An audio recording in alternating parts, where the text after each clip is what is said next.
your shirt, see it's long on the sides. Good afternoon. Today is Tuesday, March 29th, and the time is 1:02 p.m. We are here for a briefing meeting this afternoon. We have Mrs. Morgan on the phone. Mrs. Morgan, are you with us? I am. Hello, everyone. Thank you. Hello. Ms. Jordan is running late, and we'll now begin. Okay. First on the agenda today is quarterly reports from school board advisory committees. And we'll begin with Construction Advisory Committee.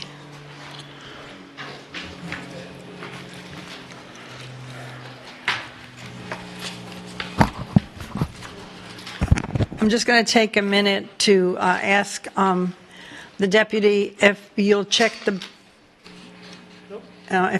lobby to make sure there's nobody out there waiting to get in.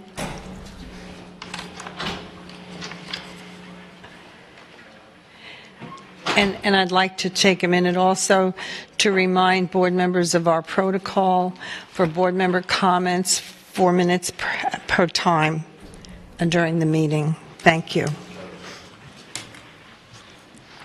Okay. And we good? Yes, we're good. Yes. Thank you so much for the opportunity to be here with you today. Thank you, Mr. Really Richards. appreciate everything you all have done. We've really just had 2 meetings since our last quarterly report due to the holiday break. In February, most of our meeting was spent catching up to what the district has been doing for most of the year. We had a few meetings talking about renewable energy sources, and we kind of circled back to say, go through all the projects that have been going on. So you'll see that in the report.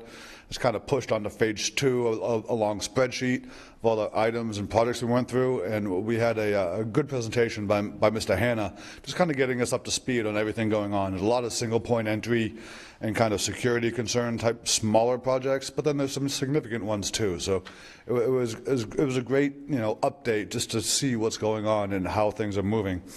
In our March presentation, we had a presentation from RG Architects on the progress of the Franklin Park Elementary School replacement site. How the design options had worked through all the iterations. I mean, the schematic design submittal is still not due for a few days. I think it's maybe the beginning of next week.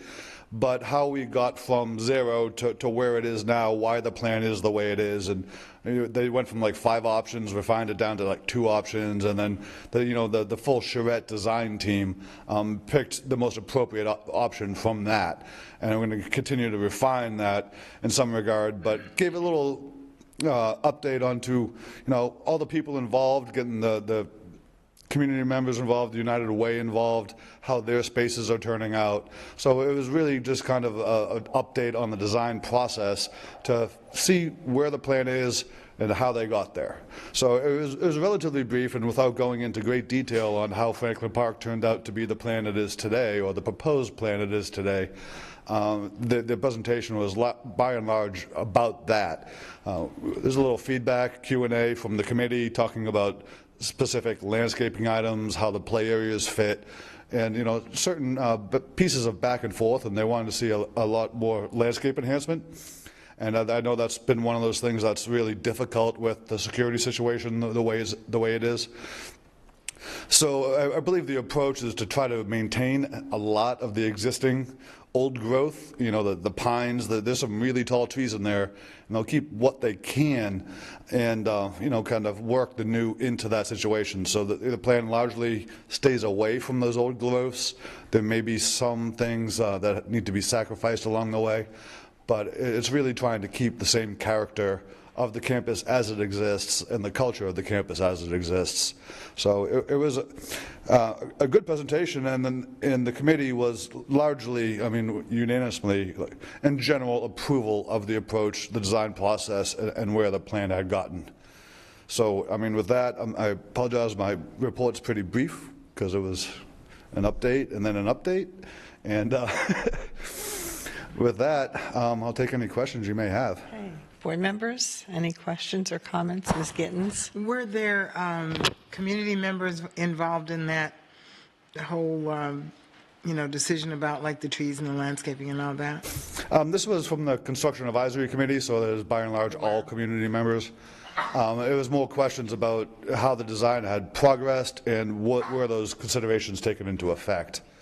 And then kind of really reiterated that, we're trying to do the best we can. We want to save what we can, but we have to realize the proposed floor is going to be 2-3 feet above the existing floor. That plays into, regards of what can survive that. But compacting the plan and pulling it away from the existing old growth as best they could is kind of really how that went. Okay, thank you. We also briefed it to the superintendent and his senior advisors, curriculum. They were thumbs up after we went to CAC, and we anticipate bringing other projects like J and the MM edition to CAC for their input and thoughts as well. It went really well. Franklin Parks, I believe they're going to set up for a big community meeting to go over the entire schematic plan in the end of April. Okay, thank you. And our next meeting, we have Veterans Park Academy of the Arts on tap for roughly the same type of briefing. And I'm not 100% sure of the process of when you get informed of all that information and how it works its way up the ladder, but I know there's some anticipation and some curiosity, to say the least. So.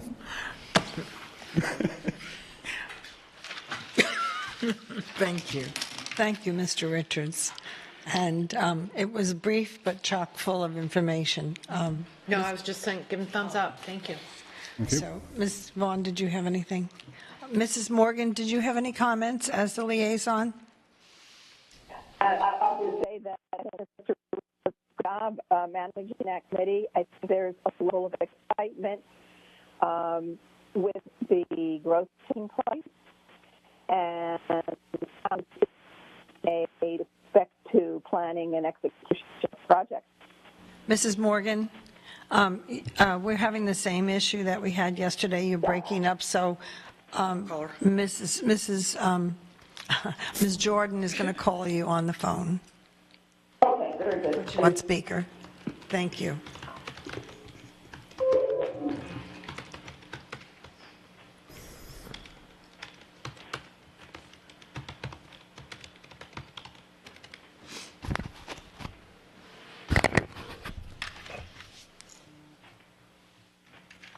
Are you there? Thanks. Yeah, thanks, Okay. Debbie. I'm putting the speaker right here. You're at the student seat, so you're right in the middle. Did she have a comment? Did you have a comment? I don't think they could hear you. No. No? Okay. Oh, you couldn't hear me before? Okay. It was very. My comment is this, that Mr. Richards does a great job running that committee. There's been a level of excitement this year between the talks about energy and how new schools are being planned and developed with the community involvement. There was a lot of interest in the community school concept among the committee. So it was a great opportunity to sort of show what can be accomplished using the community school model. So thank you, Mr. Richards. Thank you. Thank you very much. We appreciate your report. Next on the agenda is Continuous Systemic Improvement Advisory Committee. And good afternoon. I'm Bill Rubel, the co-chair of the committee. Our chairman, Brian Resnick, couldn't be with us here today. He had a conflict. He's out of town, so he passed the baton on to me. Our committee met 3 times so far this year, January 20th, February 9th, and March 9th. The January meeting included a presentation on a student code of conduct by Brian Madigan, Tammy Scott, and Carol Ann Bukowski. They reviewed the sections of the code, explained the input process, and asked the committee for feedback. Ms. Fisher provided an update on the board activities, including legislative updates, the Healthy Living Collaboration, and the superintendent search. First semester, in determining recommendations based upon the information, the committee made the following 2 recommendations. I hope these are in your packet. Number 1, the CSI Board Advisory Committee recommends the district explore expanding partnerships with FGCU and other community businesses partners to provide additional aligned training to all instructional staff.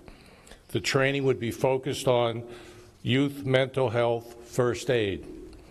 The second recommendation, the CSI Board Advisory Committee recommends deploying a stakeholder survey to determine parent and student understanding of current high school CTE offerings. And by the way, for those that are watching, they don't know what CTE is.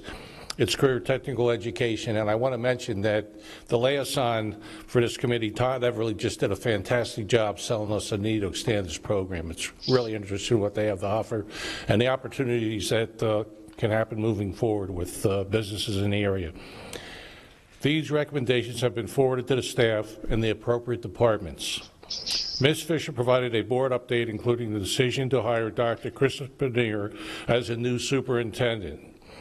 She also discussed a legislative initiative to allow voters to choose whether to return the practice of having an elected rather than an appointed superintendent. March 9th meeting included a presentation from the Human Resource Division. Mr. Rob Dodig, Dr. Shelley Halstead, and Suzanne Riviera discussed current challenges related to recruitment and retention and actions being taken to address those challenges. We had a quite extensive number of comments from our committee. As you know, every business in the area, including Lee Health, is experiencing these same difficulties. The discussion included many ideas from committee members. The committee voted to make the following recommendation. This is almost like an expansion of jury duty for businesses, but the pay's different. Okay, the recommendation. The CSI Advisory Committee recommends that the board develop partnerships with local businesses to allow them to provide their employees the opportunity to volunteer as guest teachers. The businesses would provide a paid temporary duty day to employees so that the district would not incur any payment expense. The committee also recommends that a high school diploma and a supervisor recommendation be sufficient for these volunteers, waiving the 60-hour credit requirement. And I was at a meeting last night with a group of folks, and a lot of you folks know Mike Showerdor and Bill Doberman. I was explaining this to him, so he's already thinking about joining the team. So the word's coming out in Lee County for businesses, so look forward to that one to come into fruition. This recommendation has been shared with Mr. Dodig and his team. Ms. Fisher's update included career and tech education grants, a follow-up on comprehensive health education, the hiring of licensed mental health professionals, the new superintendent's contract, the downtown art walk, March as the National Social Workers Month, and the proposed 7-period high school schedule. Our next meeting will be Wednesday, the 13th of April. Any questions or thoughts? Board members, any questions? Ms. Patrica. Thank you, Mayor Ribble. I really appreciate it. Excellent, excellent recommendations. I love it when a committee comes forward with recommendations that we can actually act on. If I may, through the chair, ask Superintendent, when could we expect feedback from staff regarding these recommendations? I assume that there are some legalities associated with that 60 credit thing, but when can we expect feedback so that we can take action, please? I think reasonable progress and reasonable time. I want, because Mr. Dodig was there to hear the specific ask, my assumption is they've already done some work, but we'll put the first update in this board weekly so that the board can be aware of what level of vetting has already been done, as well as an estimated time for how long we can get to resolution on something being brought back to the board. Perfect. And Mayor Ribble, I would expect that your board liaison will continue to update you, but if for some reason we as a board drop the ball, please stay on us and make sure that we act on these, assuming the law permits. Thank you. Ms. Gittens. Thank you, Ms. Patrica. Thank you so much. Great report. And in conjunction with the idea that you have for businesses, I would like to ask the superintendent through the chair, where are we on the proposal that was presented last month about short-term subs? We haven't heard anything about that. I will ask us to put an update in the board weekly, so just kind of making eye contact with our folks who work on that to reach out to HR for both these, since I don't see anyone from HR in here right now. Because that, it could possibly be kind of together, but making sure we get this going very expeditiously, because time is moving on, school will be out, and we still won't have done anything on it. So thank you so much for that thought and idea. Thank you. Any other comments? And Mayor Ribble, thank you. Okay. And I want to say, as the liaison to CSI, that it is very heartwarming to be with a committee that is so active and has so much input and so much interest. And yes, continued work with our stakeholders is crucial for continued systemic improvement. So thank you all. Okay, thank you for being our liaison. Thank you. Okay. And next, Curriculum Advisory Committee.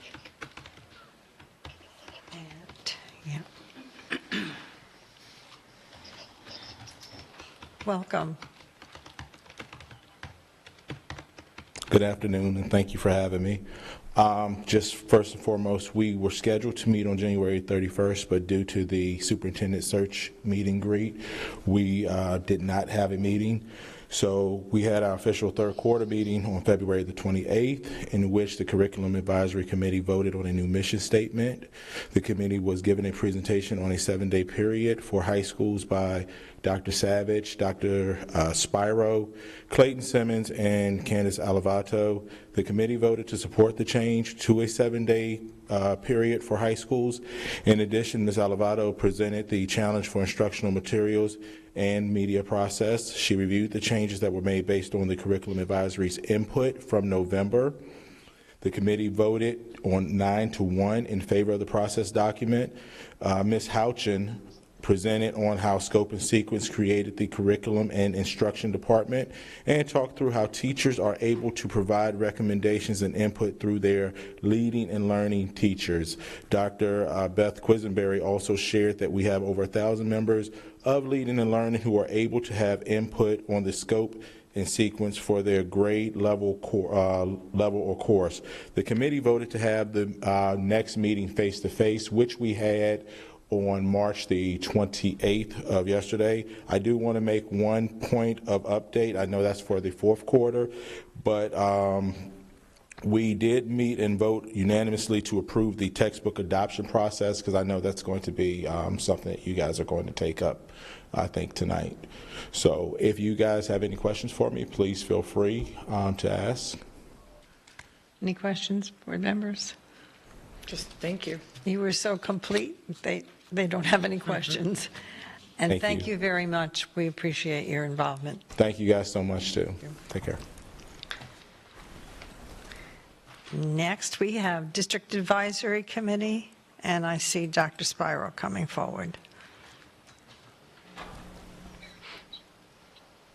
Good afternoon. Chairman Hertz, Scott Hertz, could not be here. He's doing a deposition this afternoon, so he asked me to give the report. So for our DAC committee, we had 3 meetings for this quarter. We had a meeting on January 26th, where Brian Mangan, Tammy Scott, Lori Brooks, Chuck Bradley, Jessica Duncan, Sherry Wenzel, and Teresa Bowen presented the Student Code of Conduct to collect feedback from our community. Mr. Hertz wanted me to make sure I shared with you that there was a new tool they used, and that was our Jamboard tool. It is a digital tool that allows people to collaborate and give feedback in a digital format. And then we capture those Jamboard pictures, and we add those not only as a still with the notes, but then also written out. We provide all the feedback from that particular Jamboard. Ms. Patrick, at that January 26th meeting, she gave an update to the members on the superintendent search, and again, that was in January. So she asked members to get involved in the search process, pointed them where they can get information on the web page. Our next meeting was then on February 23rd, and at that meeting we had a presentation by Bonnie McFarland Tammy Scott and Lori Brooks. And it was about mental and emotional wellness as well as attendance. So we talked about wellness not only for employees, but teachers and students, and then of course the impact on attendance, and really eliciting recommendations from the community on what they would like to see additionally in the area of mental wellness and the area of attendance. And that information was captured via the Jamboard once again, and then our student services team is working on some of those recommendations that we will then bring forward, hopefully to our next meeting at DAC. At that meeting, Ms. Patrika, the February 23rd meeting, Ms. Patrika once again gave another update on the superintendent search. And then our final meeting on March 1st was actually a special meeting, and that was about the high school schedule. At that meeting was Dr. Savage, myself, Mr. Simmons, Candace Alivedo, and Mr. Dodig. And that's when we presented the 7-period day to our DAC members. And Mr. Hertz would like me to remind everybody that the purpose of DAC really is to continue to advise the board and develop recommendations. And he really wanted to make sure they emphasize with you they are continually trying to focus on developing recommendations for continuous improvement for our educational system as well as its overall mission. Tomorrow will be our next DAC meeting, and tomorrow's meeting we're going to talk about summer learning opportunities, both enrichments as well as interventions, as well as some of the offerings that are happening at our schools with our community, and that'll be tomorrow night's meeting. And that's our quarterly report. You guys have been busy. Ms. Gittens and then Ms. Patrika. Yes, thank you for that report. I find it interesting in the February 23rd meeting, the suggestions that came up, the next to the last one was the district calendar could be shared more often. I see parents ask weekly if the school is out or not. It speaks to our issue of communication and that it's not okay to say it's on the website because parents are telling us that that's not okay. They don't always go there. So we really need to look at another way of getting that information out there. And I know firsthand because on the Friday before the break, I went to sub at a school and there were no children there. So It's your shortest sub-assignment so far today. So I owe them a day. Yeah, I didn't realize they got out the day before, but just that basic type information to parents. And I will say that is a constant theme with DAC, is really about communication and about different ways they can communicate. And we are often getting suggestions from our community members on this is the best way to do that. So thank you for pointing that out because there were numerous ones. But communication, we're a large organization and there's always room for improvement in that area.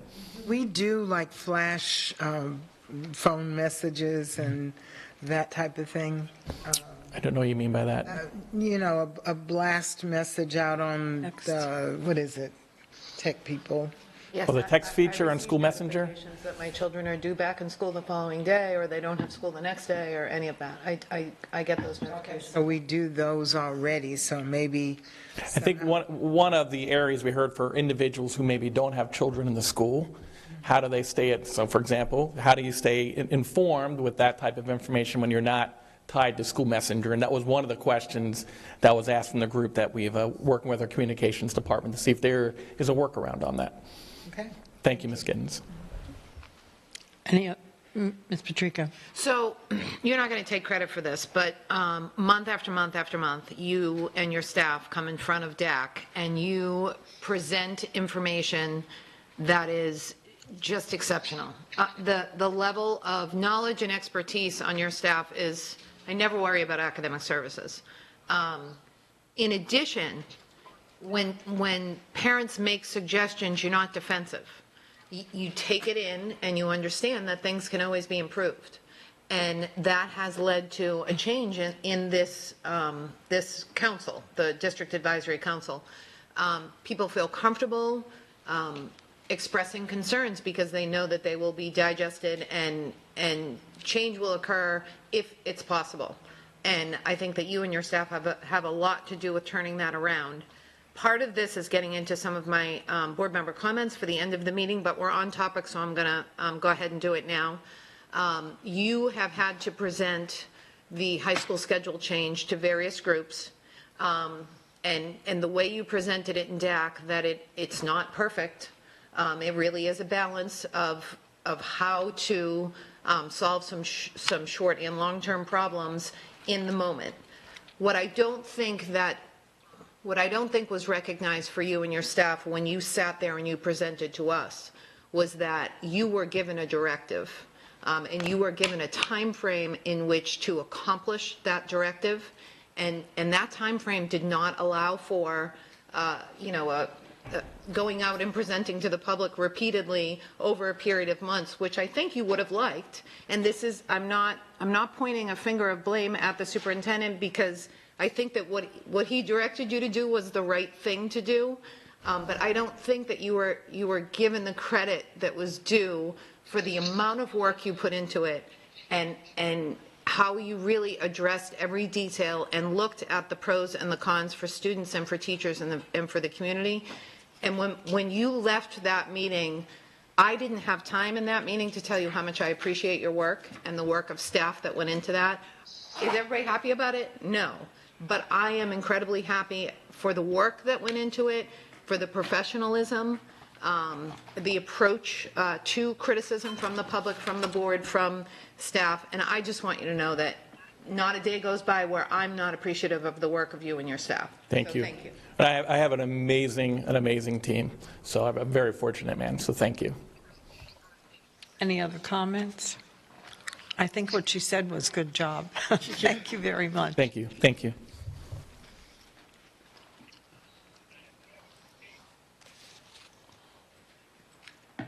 And next is EDAC. So, okay, Ms. Crystal. Good afternoon, board. It's a pleasure to see all of you. I'm going to be stepping in for our chair and Mr. Edie this afternoon to present you the quarterly report for EDAC. Ms. Vaughn, it's nice to see you. We missed you at the last meeting, but thank you, Ms. Giovanelli, for stepping in. January, our meeting was rescheduled. There was a conflict with the superintendent search, so we had to transition into February. On February 15th, they did meet, and they received a presentation that day related to the student code of conduct and corrective actions by Brian Mangan, Carol Hager, and Tammy Scott. They also discussed the delivery methods for upcoming meetings for March and April, and they made a decision to do face-to-face with an optional Zoom link. Also, during that meeting, the committee approved a motion to send a statement to the board in opposition of the excessive interference of the political arena with the educational system of the Lee County School District. In our March meeting, which was on March 14th, we received a really nice presentation from Suzette Rivera on human resources and recruitment strategies. They were given a lot of opportunities to come up with recommendations and suggestions at that time. The conversations that did occur in February and March will lead into our April meeting, and during our April meeting, they will come together and discuss next year's focus areas as well as recommendations for the board. Any questions? Any questions or comments, board members? Ms. Jordan. Thank you, Ms. Crystal, for being here. I'm really happy to see Code of Conduct has been in 2 advisory committees so far, and I think that that's great, and we need to remember that, because in the past we have forgotten that they do these presentations at all these advisory committees, so I'm grateful for you all doing this, so thank you. Thank you. Thank you. Thank you very much. Thank you. Ms. Nunez. Okay, and finally, last but not least, Finance Advisory Committee.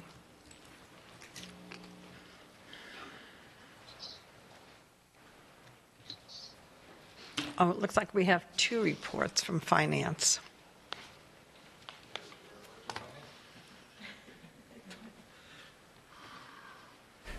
Daryl Teblum, Chair of Financial Advisory. I'm not sure about the 2 reports. I did include December's in this particular last report, only because the way the Financial Advisory Committee meets, we meet at the end of the month, and we're usually a month behind everybody else, which I realize at each and every one of these. Thank you for that. In December, we did meet with the Director of Planning and Operations, and we discussed different ways that we believed could save the district money. We came forward that we believe that they should develop a hotline to where students and parents can report problems on a site, such as something that could endanger the safety of any individual on that property. In January, we had Roger Lloyd, the Director of Transportation, who graciously took a ton of questions from the committee. It turned out that many of the people on the committee believed that with the new proximity report, that parents should be required, in some cases, if they want to keep their kids in these schools, to transport their children. That would save a considerable amount of money if we're not transporting kids from the furthest tip of Cape Coral to South Fort Myers or North Fort Myers. Eventually, it becomes a very heavy expense. In February, we had a very large turnout. We had Bonnie McFarland, the Director of Benefits. We also had Kevin Daly, surprise guest, President of the Teachers Union, and Rob, the Director of Human Resources, show up. For the 7th year that I've been on this committee, it came up again about sending out to bid an RFP for benefits. There was a very lengthy discussion on employee benefits, and there was a motion made on employees leaving due to the high cost of benefits and the district not able to provide for the employee and the children. Most of the people on the committee did discuss that they thought the district shouldn't have to worry about the spouses, but that they did believe a big reason why people are leaving was because of the children. They're not able to insure their kids for a reasonable price. If I'm correct from personal experience, it goes up to about $700 for the employee if they want to cover their kids. Other than that was it. Does anybody have any questions? Ms. Gittens? Well, thank you so much to the committee. They have some very interesting and informative questions and meetings. The one thing that's in one of the reports that talks about when Mr. Lloyd was there, the discussion has come up a lot about parents transporting their children when they are over a certain distance, and it's come up quite a few times in discussion. So I would like through the chair to ask the superintendent to give us an update on actually how that works, because there seem to be exceptions to it, and just to kind of clarify that, if you could. I'd be happy to have Mr. Lloyd give a more comprehensive answer in the weekly board update, as well as provide any more opportunity for more expansive conversation. I think the current student assignment process is that we transport students within that process, the full range of the adjacent subzones, which is, as the example is brought, just a substantial distance. The caveat to, asking parents to take on that additional issue is the equity issues that are raised for it. So for a plan that's already been in implementation, certainly as part of our proximity effort, and we'll have some conversation later today in the presentation related to the enrollment projections. We can, you'll have folks here who can even talk a little bit more about that, but to try to maintain the diversity that you would like to see in our schools, but do so in a reasonable way. That's the balancing act that goes through the boundary design and all that process. So I'm happy to have Mr. Lloyd answer specifically to this one, but just in the broadest strokes, because we aren't implementing the proximity plan presently, we just currently transport based on the actual boundaries that we currently have in our student assignment plan, which every year is adopted and is what we're implementing currently. And I know the discussion, though, was about there are some exceptions, like people living in Bonita having students transported by the district to Dunbar. Right. And just to clarify it for everybody, it is a question as to, where is that cutoff? Right. And I understand what you're saying about keeping the diversity and all of that, but if somebody is like 1.999 miles and they can't get transportation, but somebody that's 20 miles is able to. That's the kind of questions that come up. Just to clarify that exact example, right? So Dunbar is one of the only schools that we have that actually operates out of two zones, both the South Zone and the East Zone. So they are a perfect representation of that piece. The part that I didn't discuss, which again goes to the heart of kind of a Dunbar and their specialized programming, goes all the way back to our magnet concept that we have very specialized programs that are only available maybe in a particular secondary school, Dunbar being a good example of that. So they do draw students from all over, and based on our current student choice plan, the way it is written,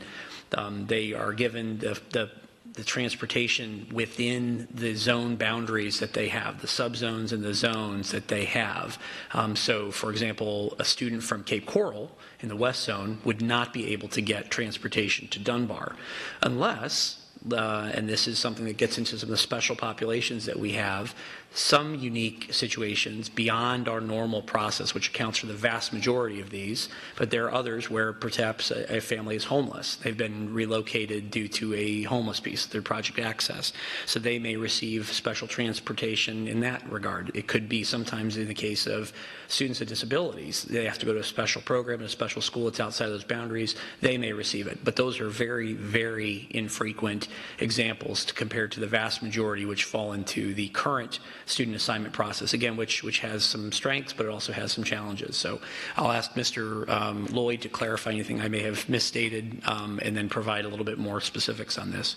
Thank you. A pleasure. Thank you very much. Ms. Vaughn and Ms. Patrica. Thank you for your report. One of the really important roles of the Finance Advisory is to bring forward things that the members of the committee feel would save money for the district.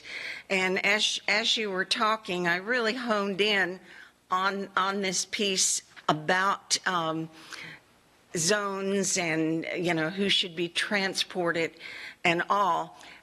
When you were talking about it, you actually mentioned proximity, and I'm just reading between the lines, and my question is to ask you, did it seem like the members of Finance were in favor of a proximity zones to save money?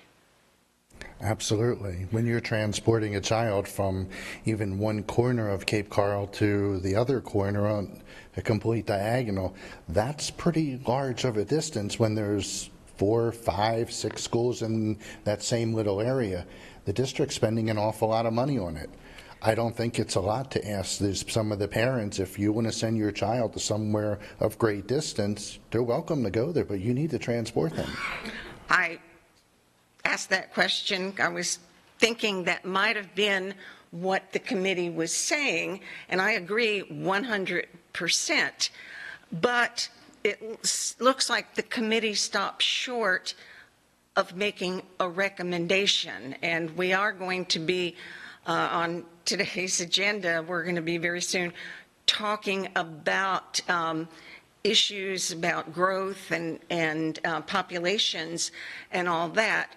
But the unfortunate thing is, and you mentioned proximity, was it made clear to your committee that we are not moving forward on proximity schools this year as we had planned going back when we first started talking with Davis Demographics?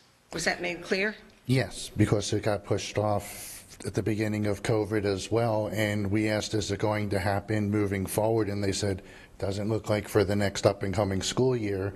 And at that point, we were discussing the costs, and the impact to the district was quite high by not moving forward at this time and holding back another year.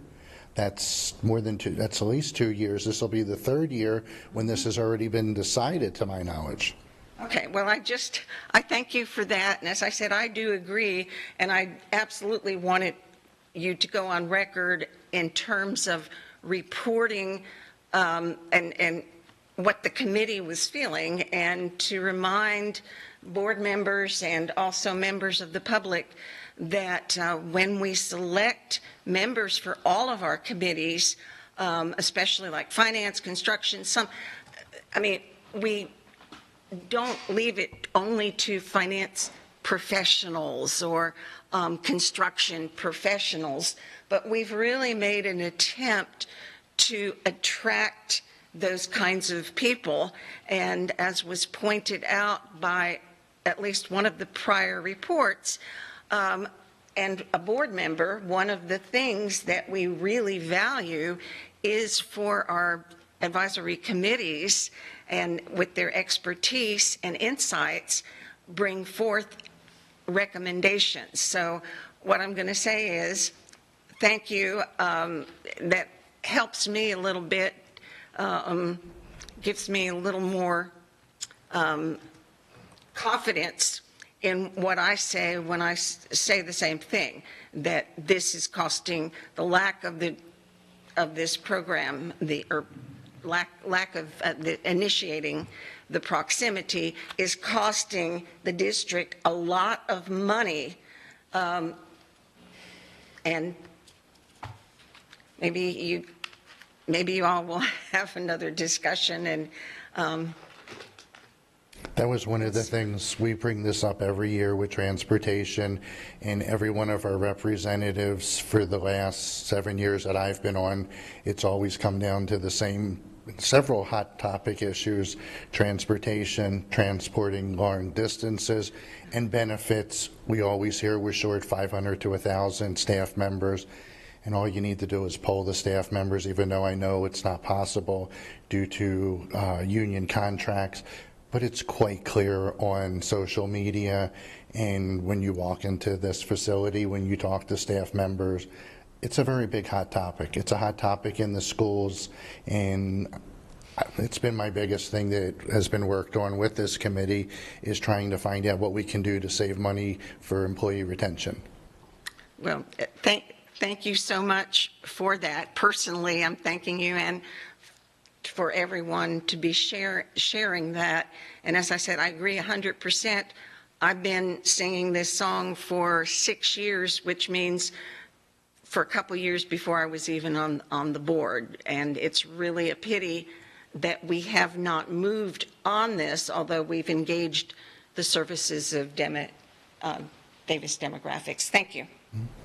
Thank you. Any other comments, Ms. Patrica? Yeah, I was just not clear. Hi, by the way. You and I have something in common. Did you know that? Which part now? Daughters who are attending prom this year. Oh, yeah. Did your I wife found tell that you I out the ran other into her day. in the dressing room. So you said that you made a motion, your committee made a motion. I wasn't clear on what that motion was and whether it's actionable by the board. Every year that I've been on the committee, at least one of the committee members has made a motion. Specifically, I believe we're talking about benefits. Yes. Each time it has come forward, this time it came forward on an RFP, and one of the committee members suggested that we made a motion for, which I ended up being the one that made that motion, for the data on employees leaving due to the high cost of benefits. That while that motion received 100% support, it got tabled until the meeting that comes up in 2 weeks. Okay, so nothing actionable for the board right now. Nothing actionable till the next meeting. Supposedly it's on the agenda. I had asked Ms. Gill, so it's my intention to bring that up since it was tabled for this meeting. I just needed clarification on that. Thank you for your work. Appreciate it. Any other comments? Thank you very much, Mr. Teblum, and we look forward to some recommendations. Thank you very much. Have a good day. Thank you very much. Okay, we have finished with the quarterly reports from the school advisory committees and from the school board advisory committees. And now we move on to future enrollment projections, growth, development, and projections. And I will welcome Ms. Ebaugh, Joel de Guzman, and David Cates from Davis Demographics. Good afternoon.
Thank you as I tried to find our presentation. Good afternoon.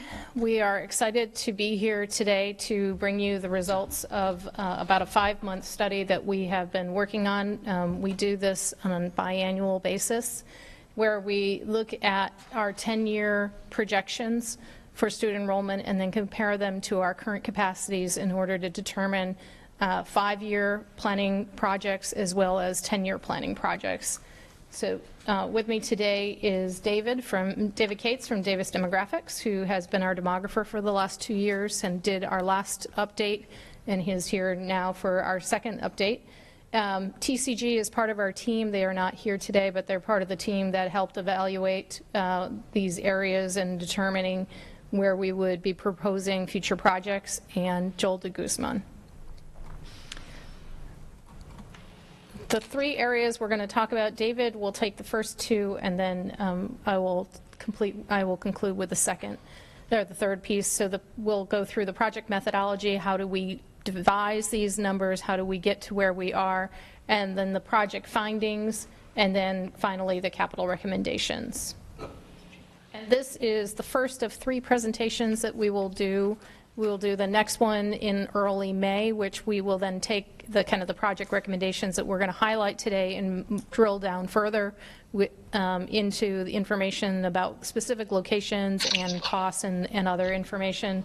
And then in the summertime, we will have a build-out study that will be the long-term horizon. This is the 5- and 10-year horizon. The build-out study will kind of take us to the ultimate build-out of Lee County as if it was built under today's conditions. It's always changing, but at least it gives us a snapshot in time. And at that, I'm going to turn to David. Good afternoon. Good afternoon. Good to see you all again. It's been about 5 months before I presented to you, and we have been very busy for the last 5 months, and this presentation is going to give you an idea of what we've been doing for the district. Up there, I have our methodology and milestones we've been covering. One of the things that takes the most amount of time in your district, because it's a very vast area with a lot of development going on, is the residential development research. I'll show you some of that information, but we talk to the individual sales people in the active developments, meet with or talk with the county and city planners, and because we're doing a 10-year study, not just what's being built now, but what could be built over the next 10 years. We also updated your student generation rates. We last did that 2 years ago. I'll share you the update on that as well. Also, we took your student data from cycle 2 about mid-October. We mapped that data. We always want the latest, greatest data of your student data, so we did that as well. And then we roll those out into 10 consecutive year forecasts. That's our enrollment forecast. And we work with Ms. Ebaugh's staff to look at the capacity available in existing facilities and potential future sites and their capacities as well, come up with kind of a game plan. And as Ms. Ebaugh mentioned, we are also working right now on what we call a build-out, or sometimes called a maturation study. That will be completed sometime this summer, where we look at all your vacant residentially zoned land and roll those out, not putting a particular date on them, but when we do that study, we'll help you determine how many total schools, elementary, middle, and high school, you'll need in certain portions of your district. So that'll be a report later on we'll cover. All right, so just to remind you, some of you might remember this from previous presentations, but just to remind you how we go about our work. We've divided your district up into 1,170 neighborhoods that we call study areas. And you can kind of see in that picture there the green outlines of individual zoomed in study areas with unique number identifiers. These are the lowest level that we run our forecasts. So we have in our report 1,170 individual forecasts. We know how many students live in each of these areas, K through 12 or PK through 12, and roll those out over the next 10 years.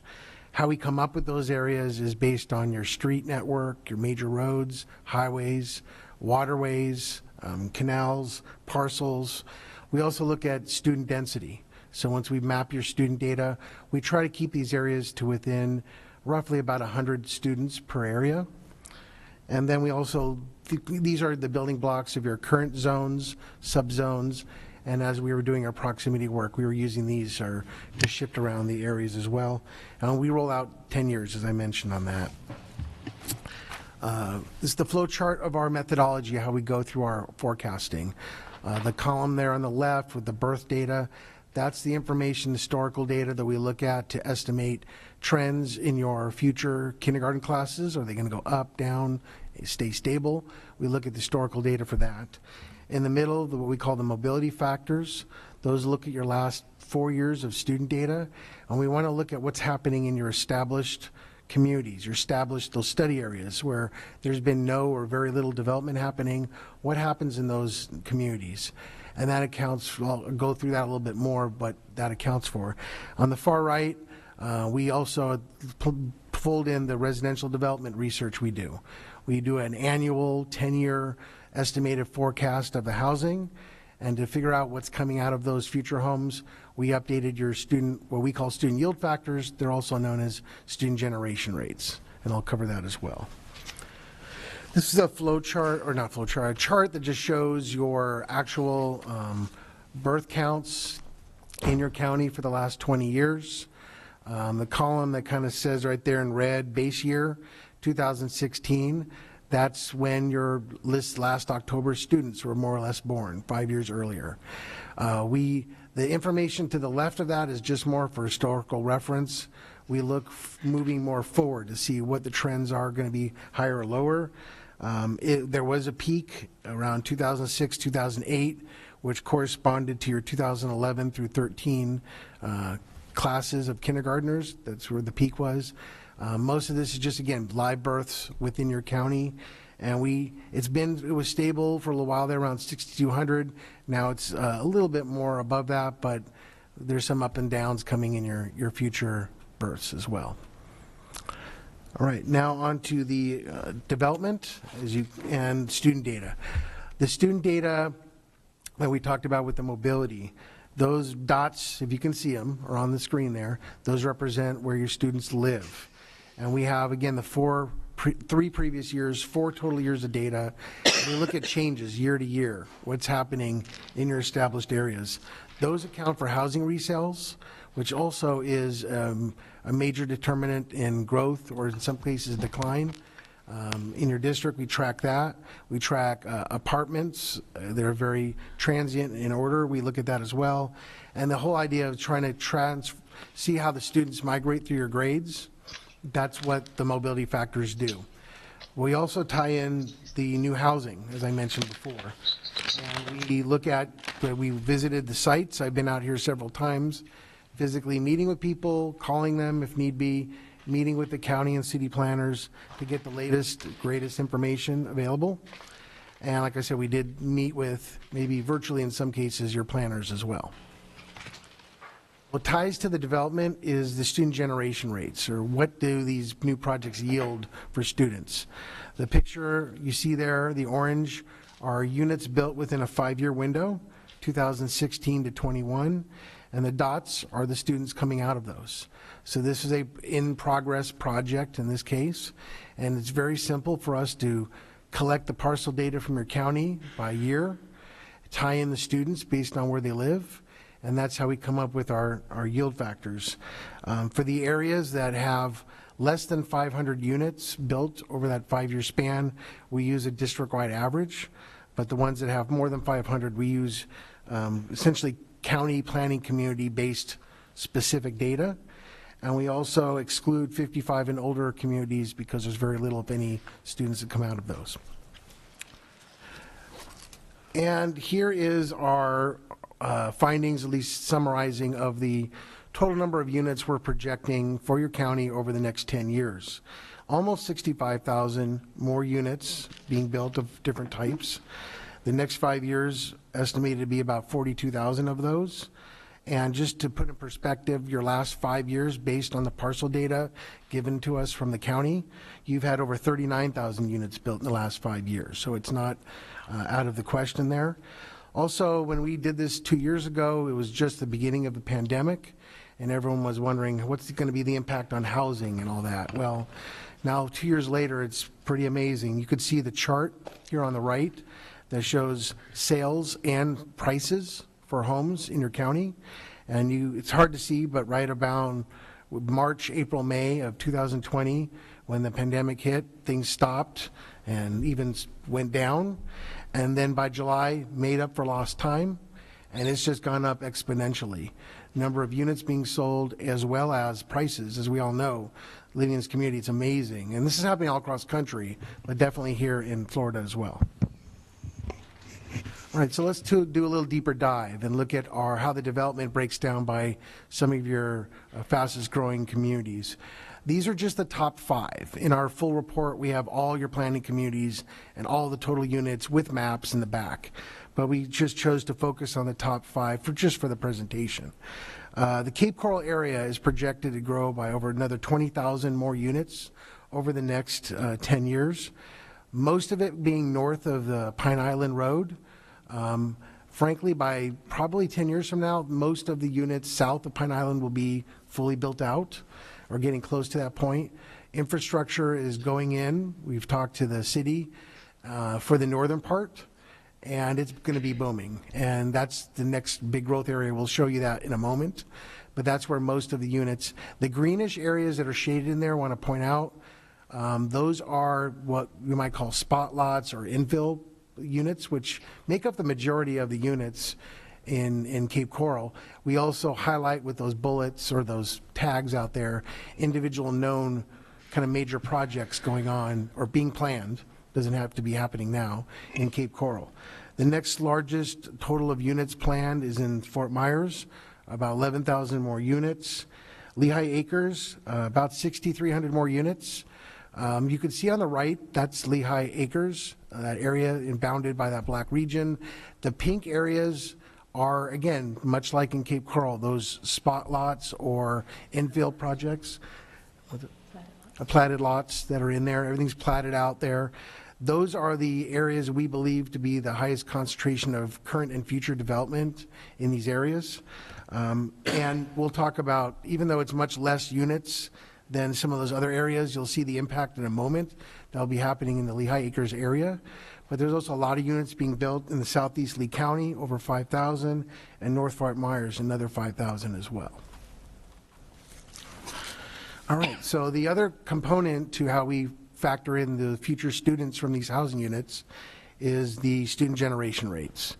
And here, I told you before, we did this about 2 years ago, so I did a little comparison here.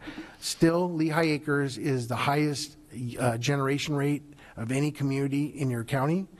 It has a generation rate of 0.710. And what that translates into for every 100 homes is generating 71 students in that area. Then, and if you look at, there's a little comment below, when I did this 2 years ago, it was at 0.51 roughly. So just in the 2 years, it's gone up 20% of the yield that's coming out of those homes in Lehigh Acres. It's almost double the next highest number.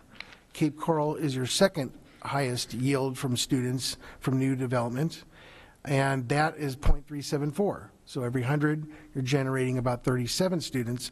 That's gone up from 0.303 just 2 years ago. As I mentioned before, the district-wide average is just what it is. It's the overall district average applied to areas where the sample size is not very high, or if it's below 500 units, that's what we apply.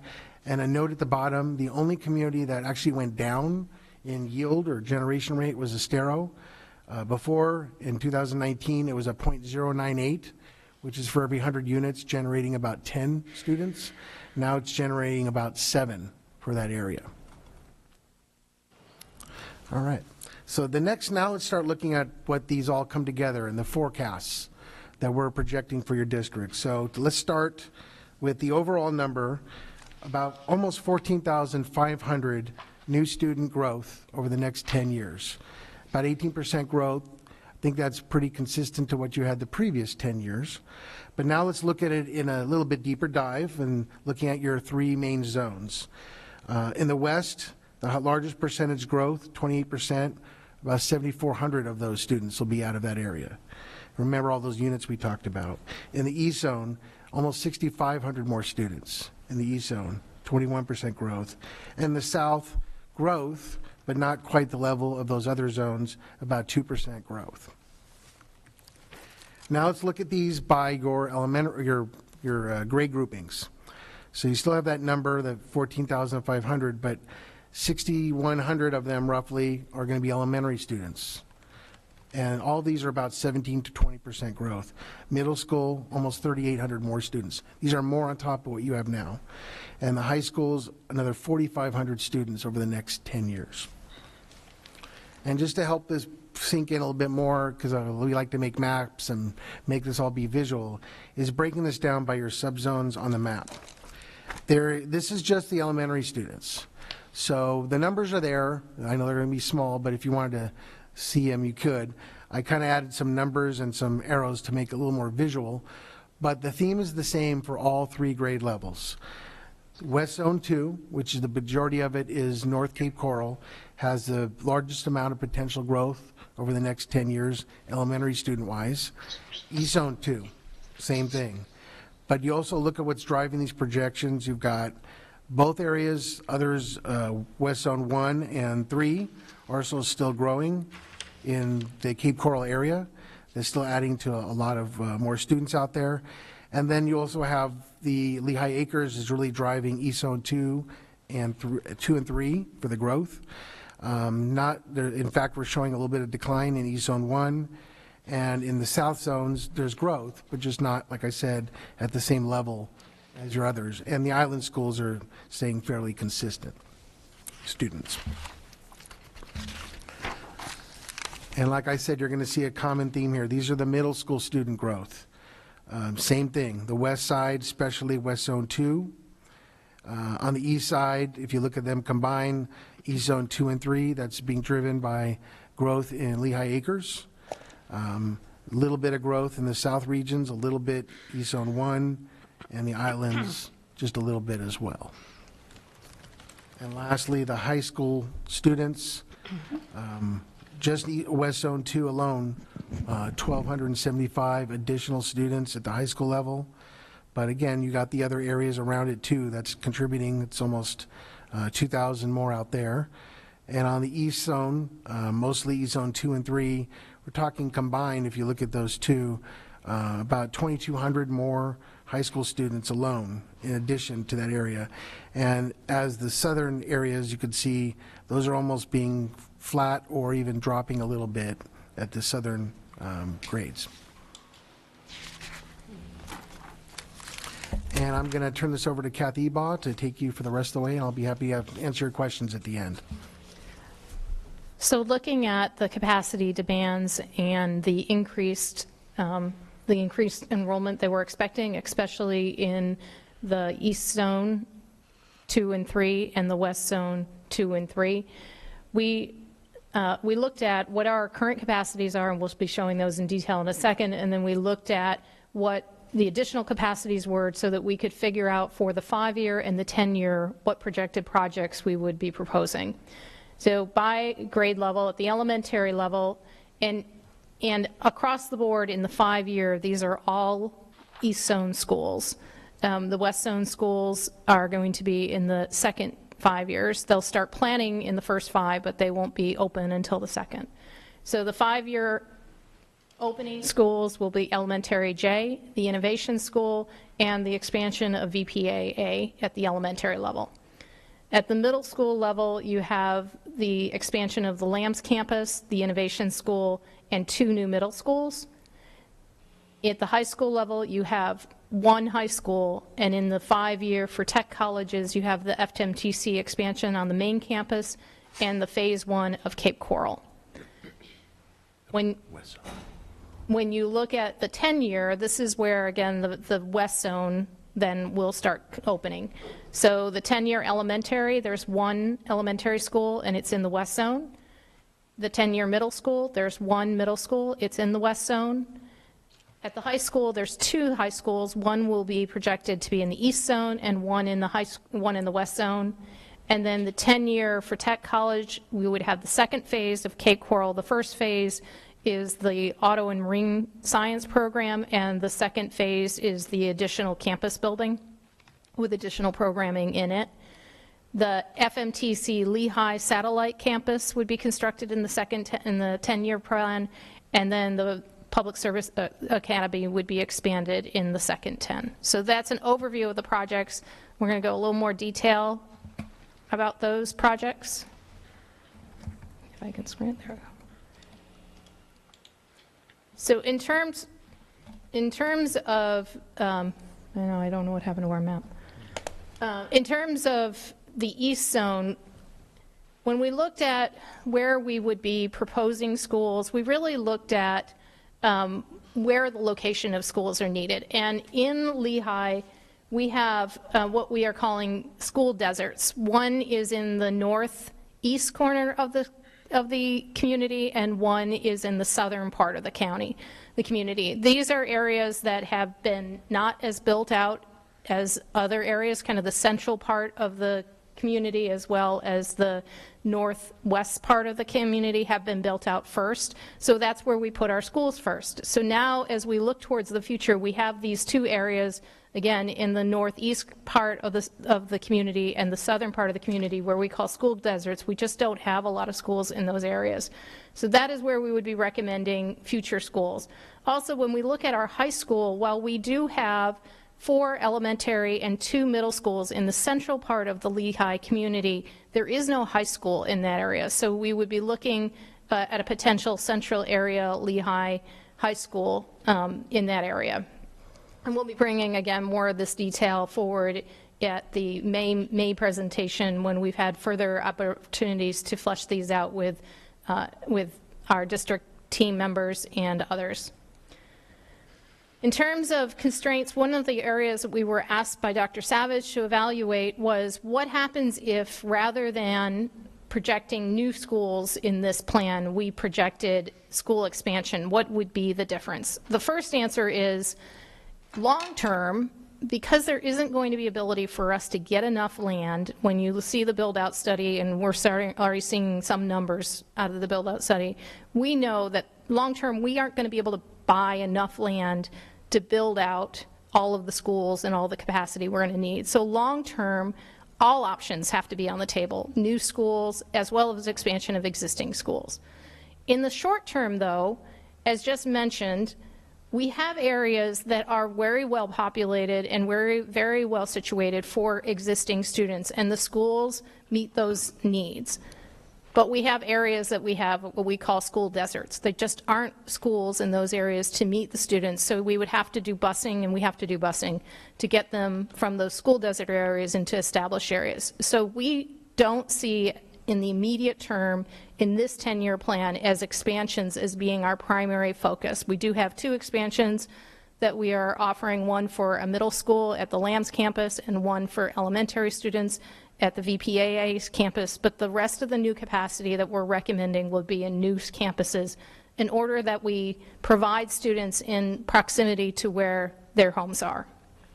The other issue in regards to school expansion and a constraint in this area is the core facilities. Campuses that were built in the past we didn't think about the core facilities and how core facilities could impact our ability to expand permanent student stations on those campuses. While a number of campuses have portables and provide temporary assistance for campuses, to change the portables out to permanent student stations would mean that we would be permanently taxing our core facilities. And what we found at a project like Riverdale, which is right now where we're changing out equal number of permanent student stations for portables, is that we're having to expand our core facilities in order to better accommodate and provide for that permanent capacity.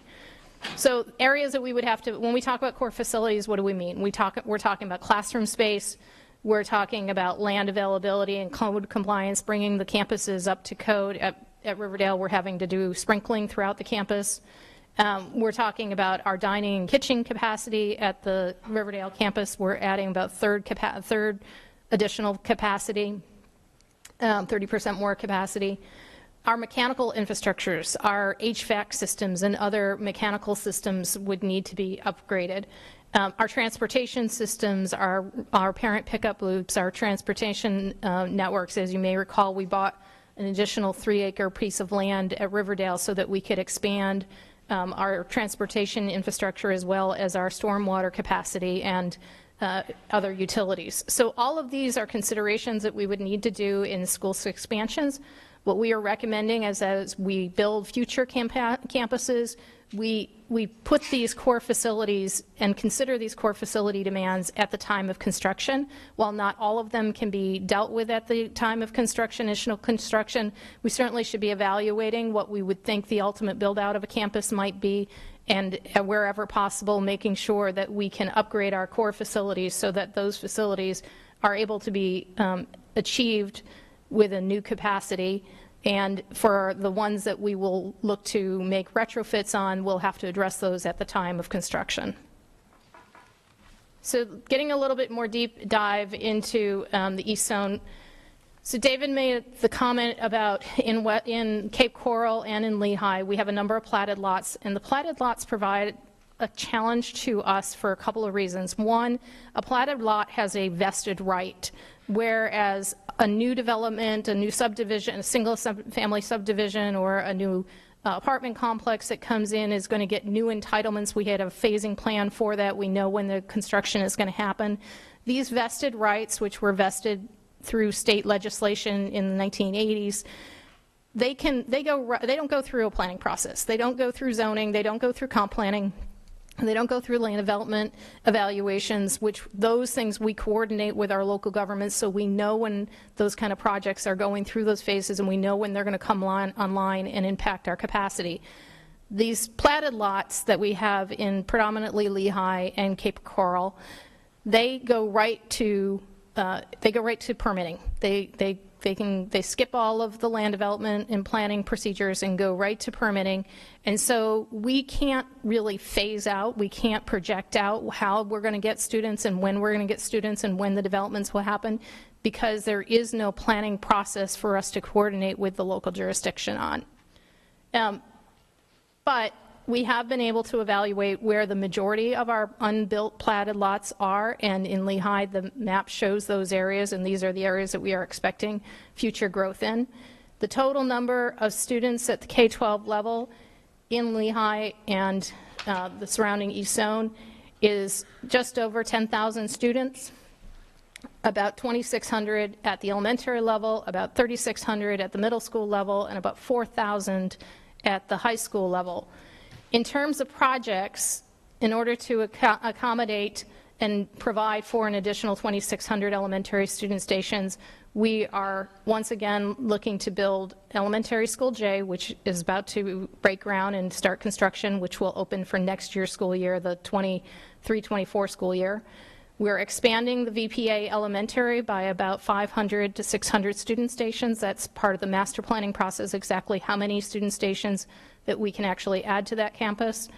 The Innovation Pre-K-8, 2 middle schools, the expansion of LAMS, which also will open when Elementary J does next year, which will have an additional 250 student stations, and a high school. Those are the 5-year projects. In the next 10 years, we would open a second high school, as well as the FMTC campus, which will be located at the, which we are recommending to be opened at the property we just purchased on Route 82, which would, even with a tech college, would still allow for an additional property, maybe a middle school or a high school adjacent to that campus.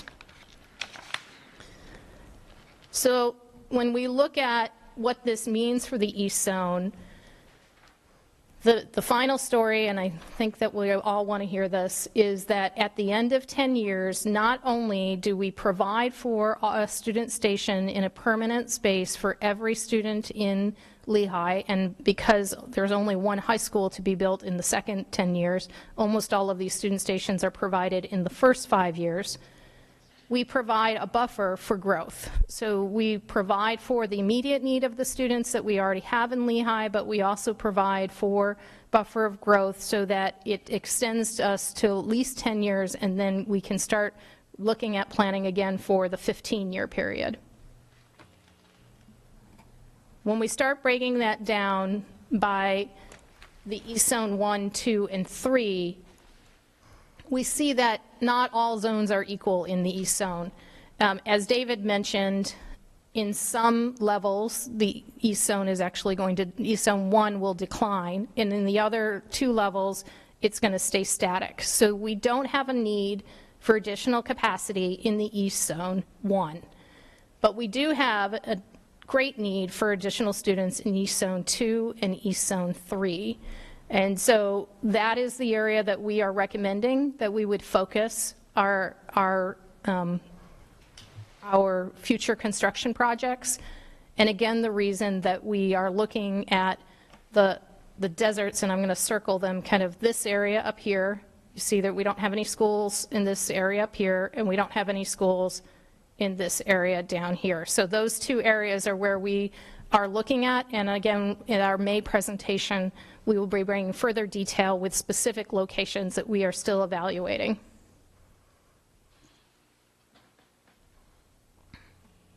This is our East Zone 6-8. We have the same, East Zone 1 does not need new student stations. East Zone 2 and 3 does. And again, we're recommending that we would look to the areas outside of the central part of the community to provide that additional capacity. So either the northeast part of the community or the southern part of the community. And also, once again, in the 5-year, we take care of all the capacity, but we've provided enough capacity that we are able to provide for the growth of the second 5 years, so that even at the end of the 10-year, we still have some buffer. And at the high school level, the only difference here, East Zone 1, again, is not an area of great need. East Zone 2 and 3 is where our need is. We do project 2 schools at a high school level, so we will build one that would open in the first 5 years, a second one that would open in the second 5 years, the 10-year. But when I say that they're opening in the 10, that doesn't mean they don't start planning and design work in the first 5, because all of these projects do. And in terms of location, again, we have a number of high schools that are in the East Zone 2, East Zone 1 kind of area closer to the city. We also have a number of schools that are along the southern ridge. We don't have a high school in the center part of the county, nor do we have a high school that is in the south central part of the community or in the northeast part of the community. So those would be the areas that we would look to, the central, either central, south central, or northeast parts of the communities for the high school. When we look at the West Zone, again, David mentioned that we expect in the next 5 years, and certainly in the next 10 years, that what is south of Pine Island Road will be vastly built out. Additionally, we expect that the development pattern that is in the western part of Cape Coral, the eastern part of the Cape Coral will also be close to build out. So the area that's left for Cape Coral is the Burnt Store corridor north of Pine Island Road. This is an area of great growth. It's also an area that the city is putting a lot of public investment in.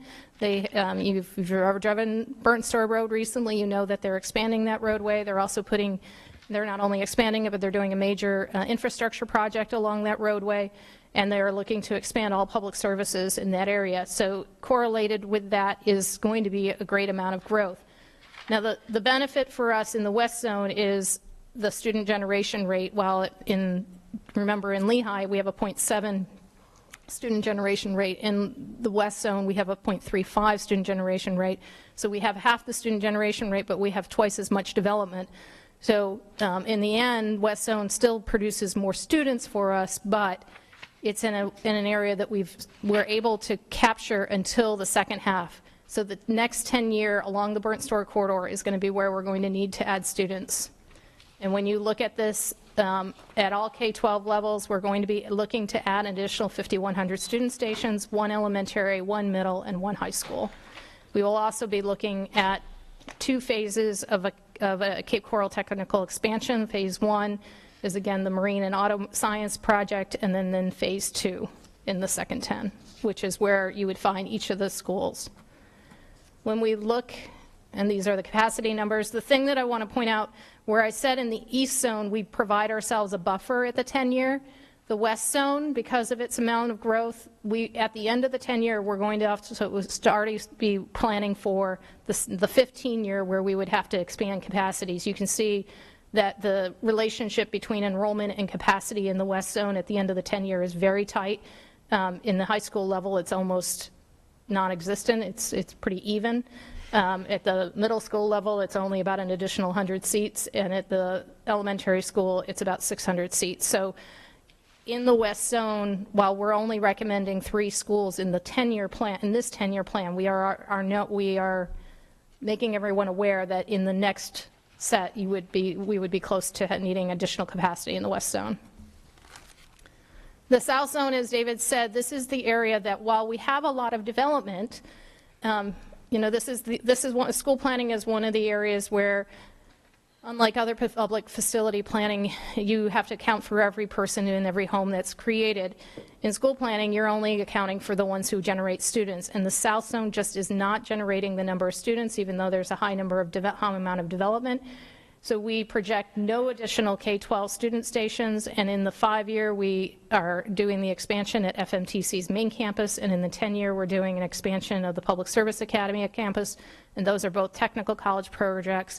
Once again, we are recommending no new K-12 programs as shown by the capacity and the enrollment. We don't see a need, and even at the end of the 5-year, at the end of the 10-year, you're starting to look for middle school capacity and elementary capacity, so that K-8 that has been often talked about may finally be needed. We know that there's going to be need in the South Zone eventually. It's just going to take us a lot longer to get there. And on that, we are open and interested in hearing a discussion. Okay, so Ms. Vaughn, Ms. Jordan, Ms. Gibbons. I have a list of questions, so just tell me when I'm... Okay. Yeah.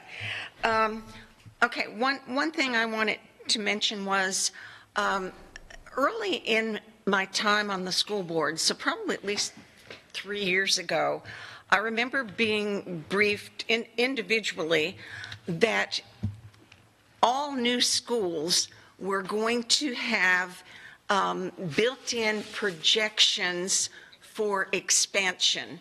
Has that been done? Yes. And so we do have... For new schools. For brand new schools that have been built most recently. Yes. So we do have some of that, and this is something we're continuing to do. Yes. So for example, at the Lambs campus, when we opened the Lambs campus, we provided for an additional 230 student stations. We are building that additional wing right now. So there are times because of our entitlements with the local jurisdiction. So for example, the J campus, when we build out J and Lambs, the number of student stations that will be on those 2 campuses is the maximum number of student stations that we can put on that facility by our entitlements with the county.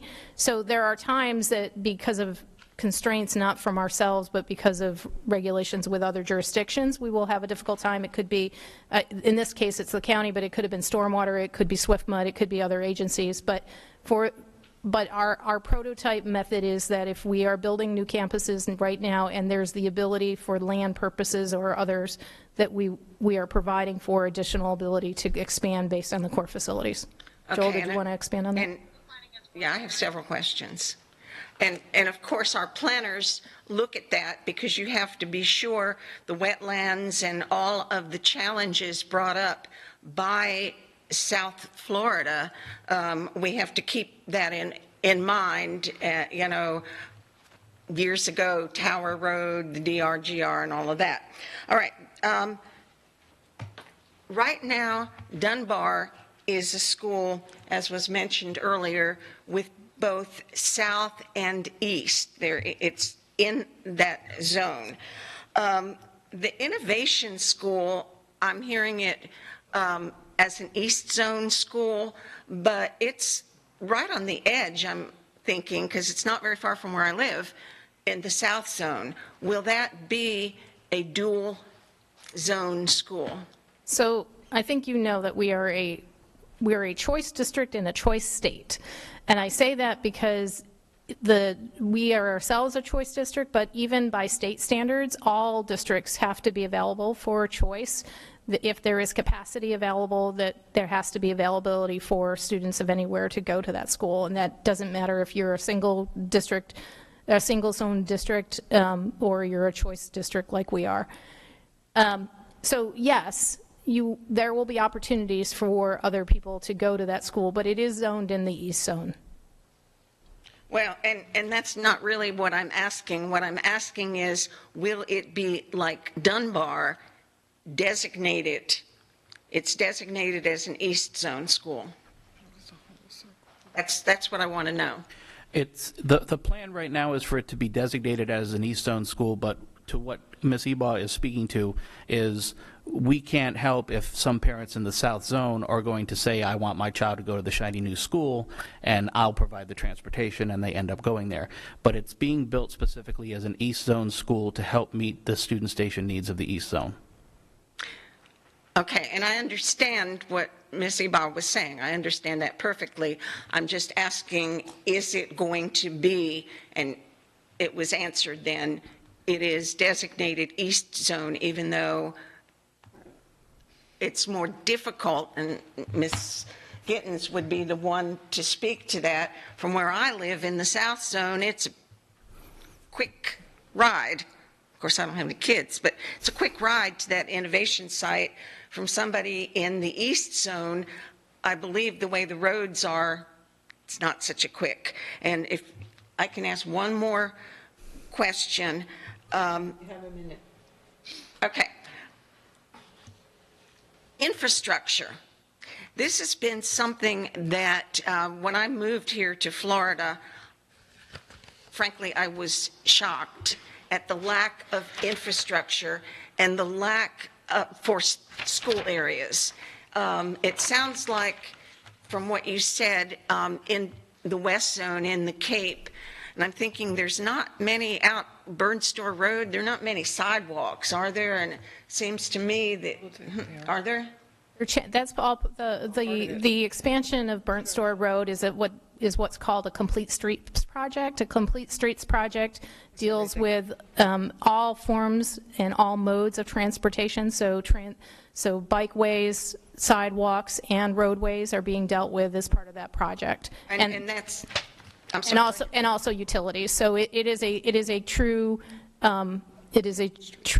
comprehensive roadway system that they're doing. It's not just about roadways. It's not just about utilities. They're putting quite a bit of public facility resources into that project. Okay, and that's great, because it's not like some of the schools where we build a school and it's like, ooh, somebody had a school up in the sky, there it is, and oh, good luck kids walking to school, good luck with transportation, etc. So my question is, what are we doing to be proactive with, it sounds like Cape Coral's doing a good job, or at least a better job than some areas. What are we doing with our county commissioners and others that push development, and some of that development is family housing development, and yet have never, and maybe it's a Florida state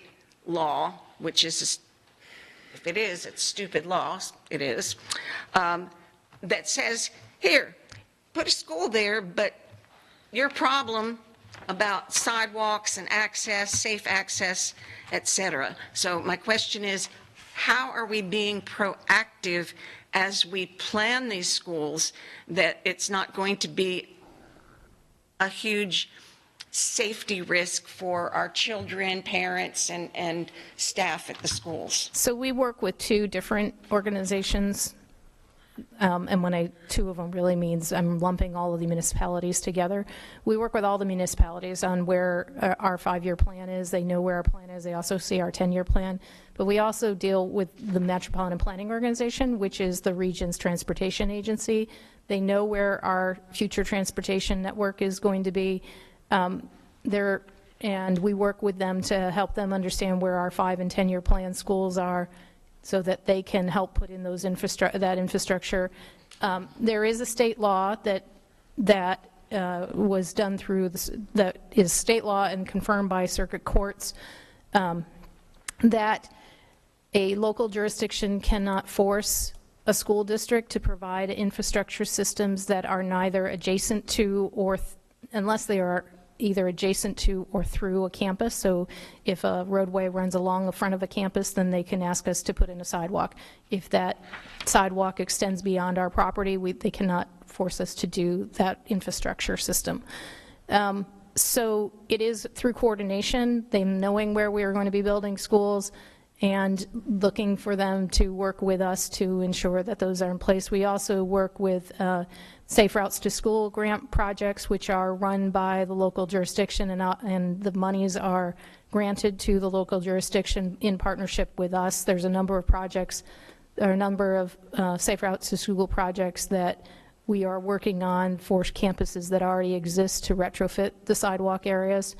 So we look to do it both in the future and also by looking at the past and identifying those areas where there's a high need for bike pedestrian facilities. 10 seconds.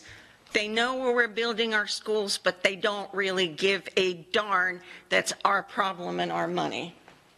That's my editorial comment. Thank you. Thank you, Ms. Vaughn. I think Ms. Jordan was next. Okay, that's fine. It doesn't matter, I'm fine. Okay, so my questions are, when I'm looking at all of this, and I know we keep referring to Lehigh, but East is not Lehigh. East is a lot more, because it's East Fort Myers, and it encompasses all of that. So why don't we just change the zones, and then that way we can make everybody happy. Because if we change the zones, then North Fort Myers stays on the other side of the river. They're not crossing over to the east zone. We have schools over on, across from James Stevens, we have that field that Franklin Park is going to be on. That's been sitting there vacant. There you go. You got another property right there. I'm just thinking we think too much, and there's just so much that we could, every time I look at these zones and the way it's split, it seems like if we just moved it over just a tad bit, that would eliminate some of the problems and make sure you mention proximity. Open up some seats proximity where they're supposedly needed. And then that way, because I know I keep saying this about Bayshore, turn that into a middle school, so now you have a K-8 there, and those children will be giving up their seats in the east zone, the other east zone 2 or 3, and they can stay in East 1. So, could I comment a little bit on that? We did look back, and we could, in our next meeting, give you more specific information. We did look at the Bayshore K-8 possibility that was brought up to us. The growth, if you just look at the growth, it's pretty, if anything, is declining. There's not the pressing need. Yes, we admit they have to go to East Zone 2 to go to their middle school or high school, because there is none in there. The growth is not there to justify expanding it. It definitely, it would cut down on them having to go further to get to a school, but the growth is, as you could tell, is happening more west of that and east of that. So it's kind of that school desert concept again, too. Correct. And when we talk about growth, I just want to, again, clarify this is one of those areas similar to the Estero South Fort Myers area where we know that development is happening. And if we were having a conversation about any other public facility, development and growth would be the same. But when we talk about development, it doesn't necessarily mean growth of students. So when we specifically looked at that area, Dr. Savage asked us to really study the Bayshore area. And when we looked at growth from a student population demand, there just isn't the demand for students in that area that would justify making that in a K-8 at this moment. Now, does that mean in the future it wouldn't be needed? That we think all options are going to be on the table for long term in order to meet our build out needs. But for this 10-year plan, it didn't show a demand in that area of the county that there are other ways to be that can be served, and it could include the comment about changing some of the lines and the borders. Well, because not only that, when you're saying that there's not enough, but remember, if you go one street over, those kids are going to the Cape. So you're sending those kids to Colusa and sending them way out there where they could stay in their own area, and that would eliminate some more seats there. I just think that we just hone in on this big zones, and I can tell you, because my grandchildren live in Estero, and they go to Edison Park. So that's a haul right there. Well, and that's I mean, you're getting into the discussion about the proximity plan, which we are not talking about in this plan, this profit, but I will tell you, when we did the deep dive analysis, and David, correct me if I'm wrong, because this is off my memory, but when we did the deep dive analysis of making the elementary school into a K-8 school in the area that the school would be in, and we did a 5 and a 10-mile radius, we had around 250, am I right on that number? Yeah. Around 250 middle school student stations, middle school students. That's all we had in a 5-mile radius of that school was 200 students, and it just isn't enough to justify a K-8 at this time. Long term, absolutely, we should keep it on the table, but short term, in the 5 and 10 year, we have other more pressing demands. Okay. Thank you. I'm still going to keep on trying to change the zone, so just wanted to put that out there. Joel, and I think Joel wanted to. She already touched on it. You know, that this just echoes the reason why we had Davis Demographics come up with the proximity plan, because that would alleviate just this type of scenario. Mm-hmm. Thank you. And then also I wanted to touch on what Ms. Vaughn had spoke about, the innovation school. But I remember when they spoke about that, they looked at the circumference around the school, and that allowed other areas to go into that school. That's why it was placed there. Now, maybe I misunderstood that, or I forgot something, but that's how I understood it to be, that was going to be open, and it showed all the surrounding areas that would be able to attend that particular school. Yes, and that area that you're speaking of in those presentations, that's part of the proximity plan. That would have been proximity zone J in the proximity plan. Okay, so this is something that we were going to do. Now we're taking that back because we're not doing the one. Okay. So we evaluated it both ways. We evaluated it under our current zone. If our current zones don't change, we evaluated it as an East Zone school. But we also knowing that proximity is out there, and that we hope that the policy issues that are being worked through get addressed so that we can fully implement the elementary proximity zone. At that point, the innovation school becomes a part of proximity zone J, which is that central circle that you talked about. So we when we did this evaluation, we evaluated it both under our current standards, because those are the standards which we have to abide by today, as well as Davis evaluated whether or not what we're recommending here and the locations that we're recommending would fit in a new proximity plan. David, you want to touch on that? Yeah, and we don't have that in front of you now. Maybe at the next meeting we can do that. You are looking at your district kind of with a new set of eyes with these proposed proximity zones. When we created them, they were more or less using 2 years ago's data. I could update those with the more recent data, but when we create that, I used to call them, like in California, school-centric zones, but you have multiple schools in these zones. But the way we constructed these boundaries very much was trying to capture lots of different communities within your district. That zone J they mentioned is more the central part. It's part of Fort Myers, parts of Lehigh Acres. It's a combination of a lot of different areas. But also you look at, there's other areas in the south that, again, it shows the same thing, that there's not as much of a need for additional schools or growth in the south part. But that J part that you've seen in previous maps, there's definitely a lot of potential growth in that area as well. Probably mostly driven by the Lehigh Acres portion of that. Okay, thank you. And then just one last thing. Ms. Vaughn had spoken again about the sidewalks, which is mainly in the unincorporated Lee County, is where we find that we have that issue.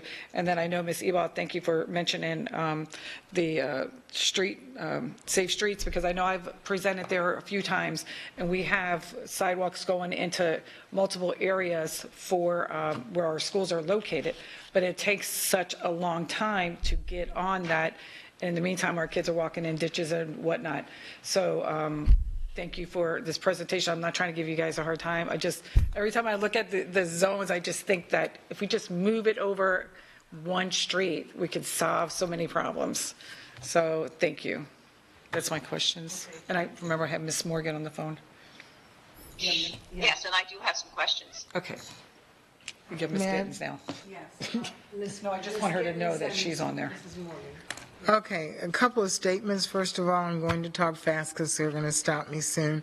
First of all, my concern is that the East Zone is not District 5. The most of the issues that you've discussed today and you have in your plan have to do with District 5, not with the East Zone. And with that, two things.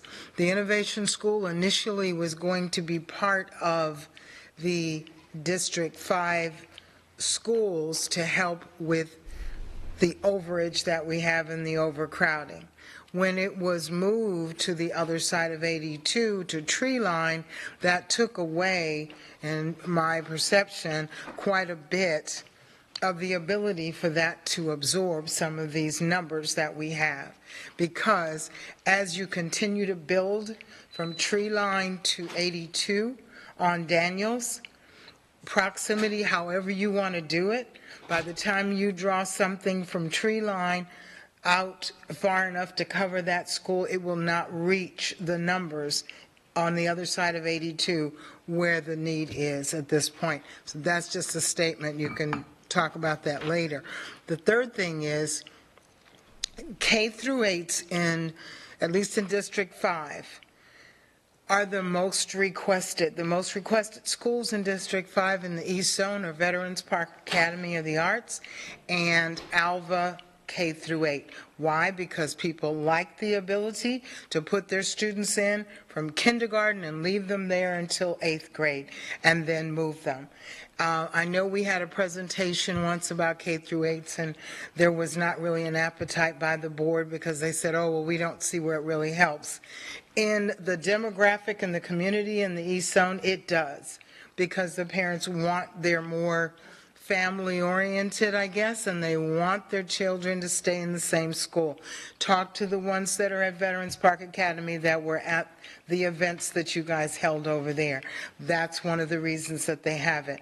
If we provide more K through 8s in that District 5 community, I think it would help tremendously on the achievement rates, because moving students into middle school, there's a drop from 6th grade to, from 5th grade to 6th grade. It's just a fact. So K through 8s, depending on the area, and they are more conducive to District 5 of the East Zone. A couple of questions that I have. One, on slide number 12, I just want to say thank you for that and proving the fact that when we did bring forth the information of stopping that quadruple A, there was rationale and a reason behind it.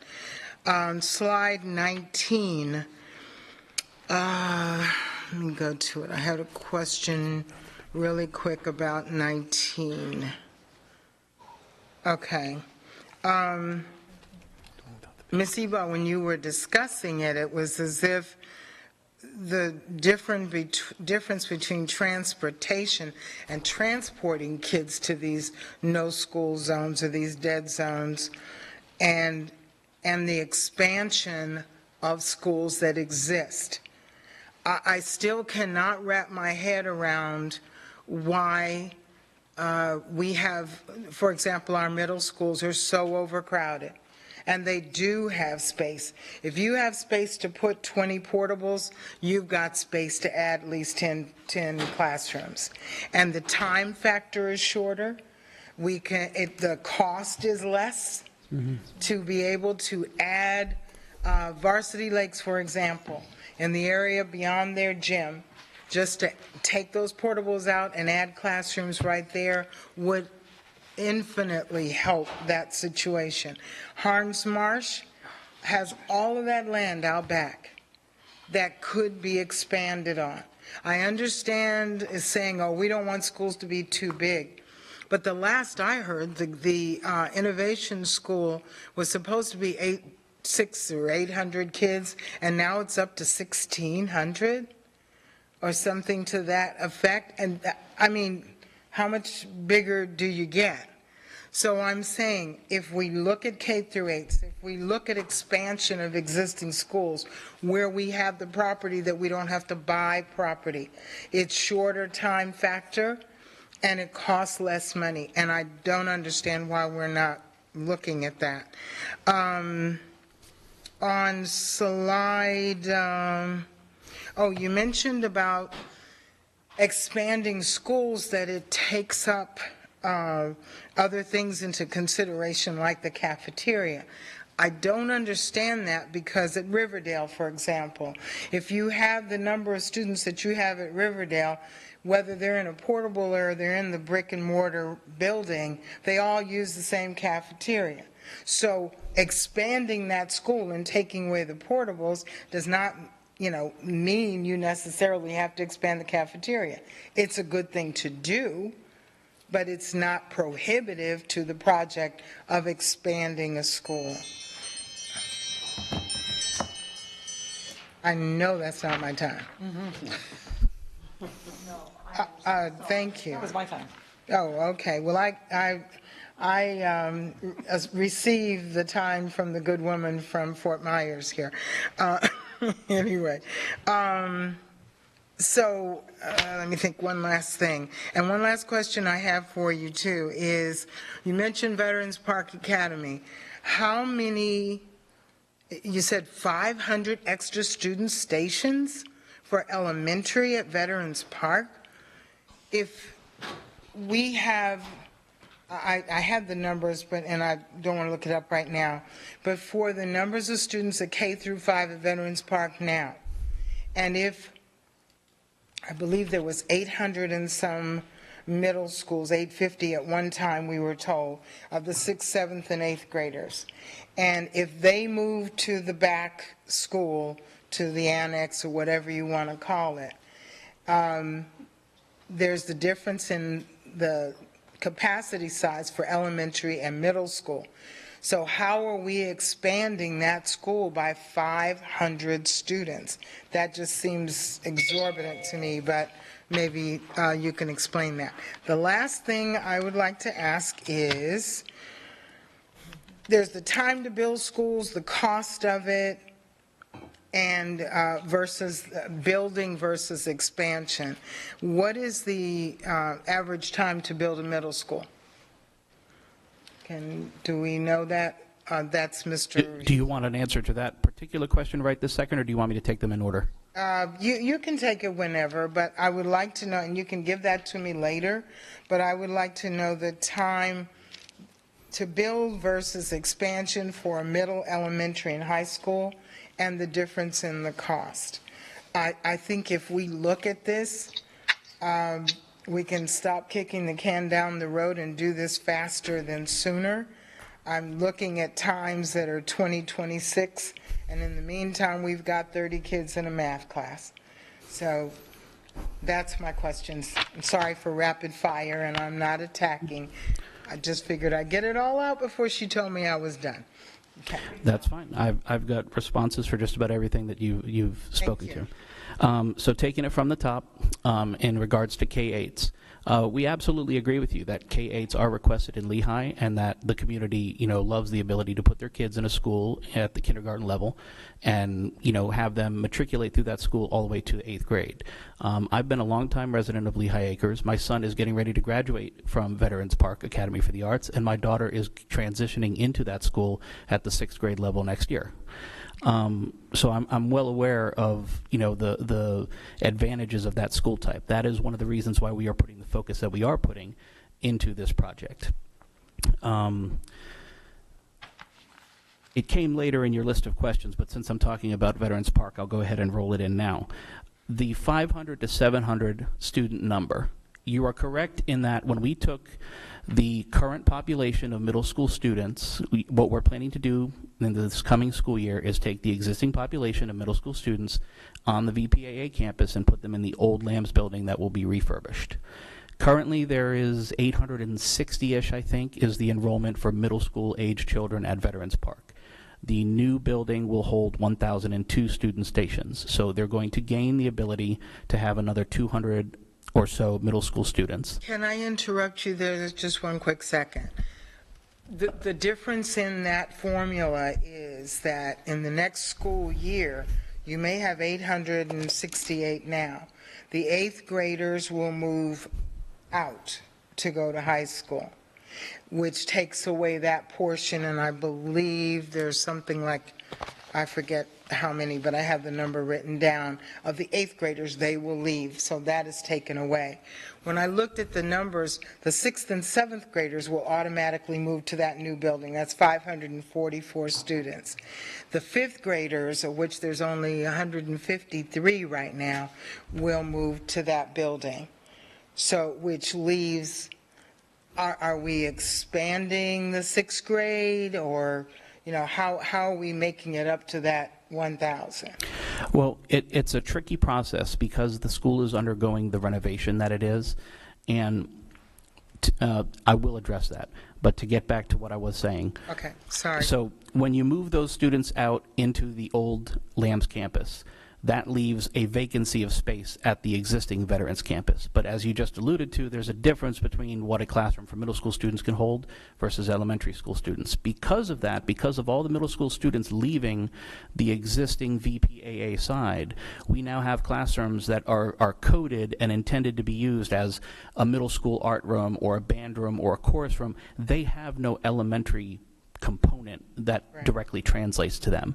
So that master plan that we came to you for that $55,000 increase at the beginning of the month, that master planning process is having our architect take a look at the old VPAA side of the campus, seeing what we have for available space and square footage, and how can we rearrange those buildings on the inside to make the maximum number of elementary school classrooms.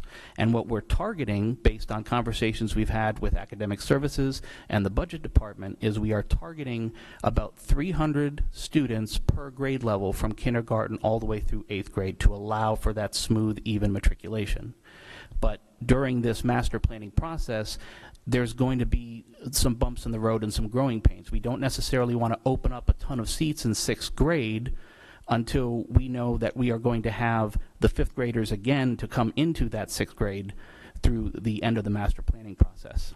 Will, and this may be academic services, but will the 6th graders that attend, the new incoming 6th graders, are only coming from the 5th grade of Veterans Park, or can they come from other schools? No, they can come from, I mean, we're not doing anything to the student choice process. So students can still pick, you know, my daughter is coming next, or I'm anticipating that she's coming to Veterans Park next year, but she was at River Hall from 2nd to 5th grade because when we moved back to Florida in 2018, that was the only school with a seat. So she's been in River Hall, you know, for 4 years. I would like her to go to Veterans Park, and I'm hoping she has that opportunity here for 6th grade. But because of the way this choice system is, you know, she might get it, she might not. And the same with other students. There will still be the ability for students to come into the school via the choice system, not necessarily matriculating from kindergarten all the way through. Okay, thank you. But the students who are matriculating up would be like any other student who's in a school. They'll be the first ones They'll to have get priority. They'll have priority to go straight in. Right. Because they're within Veterans Park Academy. Right. So, and that's what I mean. The question is then, by opening that refurbished school, how many students are we drawing from the overcrowded other middle schools to, you know, assist with the overcrowding at Harns Marsh and Veterans and Lambs and, you know, all that. So, anyway, and we can answer that later. You can go on. Thank you. Moving on from the K-8 discussion and Veterans Park, moving into the concept of expanding schools over building new schools, and also references to some of the design changes that we're making at Riverdale. First of all, as far as how long it takes to build a school and the cost, that information would better come from the construction department. However, I do know that I have heard Mr. Rickenbacker speak on several occasions that from the time the shovels hit the dirt, give me 18 months and I'll build it. Any school? That's what I've heard. Okay. Because once the design is in place and everybody knows what they're doing, it's, it's go, go, go until it's done. And that's what I've heard is 18 months. The overall process is closer to 30 to 32 months because you have to go through the RFQ process, you have to go through contract negotiations, you have to go through the design phase, the permitting phase, all of that stuff. You save some time in doing a school expansion because you are designing a smaller building, but you still need to go through permitting, you still need to go through RFQ, you still need to go through contract negotiations. It is a very lengthy process. I think rough estimate, building an expansion shaves maybe 10 months off of the overall time frame of building a new school. That's extensive in the ESA. 10 months is... I'm aware. But the other thing that we have to look at is, speaking to the core facilities and the abilities of these campuses to take on an expansion. Although we're making an effort now in all of our school builds and have been for, say, the past 5 or 7 years, I don't know when that decision was made, although we're making the effort to make sure our schools have a core capacity far beyond what we open it at so that it can accept expansion down the road, the majority of our schools were not built that way. The majority of our schools are much older. And in addition to not having the physical space on their property for a building, a lot of them do not have the ability to be expanded to the point where they can accept an expansion building. Examples are Lehigh Elementary. There's no room on that property to do an expansion. G. Weaver Hips, the piece that we just acquired, is going to do the pre-K expansion, but there's no other room on the G. Weaver Hips campus. There's plenty of room on Varsity Lakes Middle property. However, we also need to take into account water management and drainage issues. Unfortunately, for our planning purposes, organizations like SwiftMud and LAMSID, they change their regulations every few years as to how much is required for wet detention, dry detention, how much water management is required on a site. And so when Varsity Lakes Middle, as an example, was built, its water retention is all in place and it's up to snuff from when it was built. But we don't know, unless we do a further analysis, if we could plop an expansion building on that property and then still be able to meet water management requirements. We might not, and we might get denied in the permitting process. In addition, I've received guidance from construction that there's some excess capacity built into the HVAC and power plant systems at our schools, but for the most part, any school we would think to do an expansion on, you are going to need a complete replacement of the HVAC and the power plant system at that school, because over time they get less and less efficient and they're just going to need to be replaced. All of these things make it very cost prohibitive and time prohibitive to pursue looking at expanding our existing schools. In addition, we've already identified that our existing schools are in the locations they've been for a while. They're full of students. Some of them are over capacity, and we're identifying areas in the community where future growth is going to be. If we were to only expand our existing schools, we wouldn't be providing schools closer to where that projected enrollment is going to be, where the expansion and the increase in population is going to be. I understand that, but it becomes this balancing act of the overcrowding right now versus those that are coming in the future. That's where I have, and maybe Mr. Yeah, I want to add some more comments if you don't mind. I don't mean to be... No. I'll be really frank with you. We're doing the build-out study. Everything is on the table, okay? Expansion, additional schools, everything. You should hold on to or acquire whatever sites you can get. That's just going to be my preliminary thing I'm going to say. I'll be honest with you. Hopefully you don't take this the wrong way. Expansion right now is just more putting a Band-Aid on a situation. You're already behind in the East. I know, but that's all I'm saying. I'm showing the growth that's happening out there. You need new schools, more schools. I'm not saying you shouldn't expand, and where the schools are, that's still up for debate in the next few months. But I would more focusing on opening the new schools. You have a tidal wave of students coming. You already have them now. You don't want to just throw together something in the next year or two. You want to plan for excellent schools and excellent locations for over there. That's what we're trying to do. And again, I'm not saying you should not try to expand your schools. You already are in that area in some cases. But again, for lack of a better term, it's more of a Band-Aid solution than building the schools where they're needed, when they're... Granted, it's behind. I'll give you that. I wish I could snap my fingers and open a new high school next year. We all wish that. Me too. We all do. But this is the situation the district is in, and we're trying to move in that direction to help so that, yes, it'll be a painful next 2 or 3 years maybe, but when the smoke clears in 3, 4, 5 years, there will be enough room and still more schools to come. And the only concern I have about that is once we build these nice new shiny schools, will we have teachers and staff to fulfill them? Well, that's another story. And we do have Mrs. And that is shared by all departments, but we can't speak to that, unfortunately. The last thing that I had in response to your questions, Ms. Gittens, is in relation to school expansions, and you gave an example of Riverdale High School. In walking that campus and going through the design meetings with the architectural team and the school principal and staff, you're absolutely right in that we're replacing the student stations that are currently housed in portables there, and the students have been getting by with the existing cafeteria and media centers and whatnot for a number of years in those portables. However, it's come at a cost. For an example, I believe the principal said that they have 5 lunch shifts at that high school. They do. They start eating at 10 o'clock in the morning and they finish about 45 minutes before the end of school. That is an example of why the core facility of the dining area and the kitchen at a school needs to be expanded if you were to permanently expand the capacity of the school. Okay. Thank you very much, and thank you for the time. Thank you. Okay, and now Mrs. Morgan is waiting with some questions, and then after that we have Mrs. Giovanelli, and I have one question. Ms. Morgan, go ahead, please. Yep. Okay, thank you.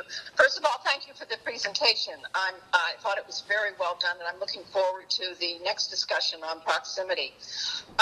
With respect to Ms. Gittens' comment on the K-8, I really would love to see from academic services some research on K-8 and school district of Lee County, how it aligns with what the research shows, because I am interested in the K-8. My other 2 comments have not a lot to do with what we've looked at, but are questions that what we've looked at raised for me. First of all, the state is moving towards investing more in pre-K. I don't know to what extent Mary Romo is involved with the Learning Coalition and looking at what is needed in terms of student capacity for pre-K. And I'm not saying that we should be doing it, but somebody needs to be looking at it. And so I put that question on the table. The second comment I want to make is about the technical colleges.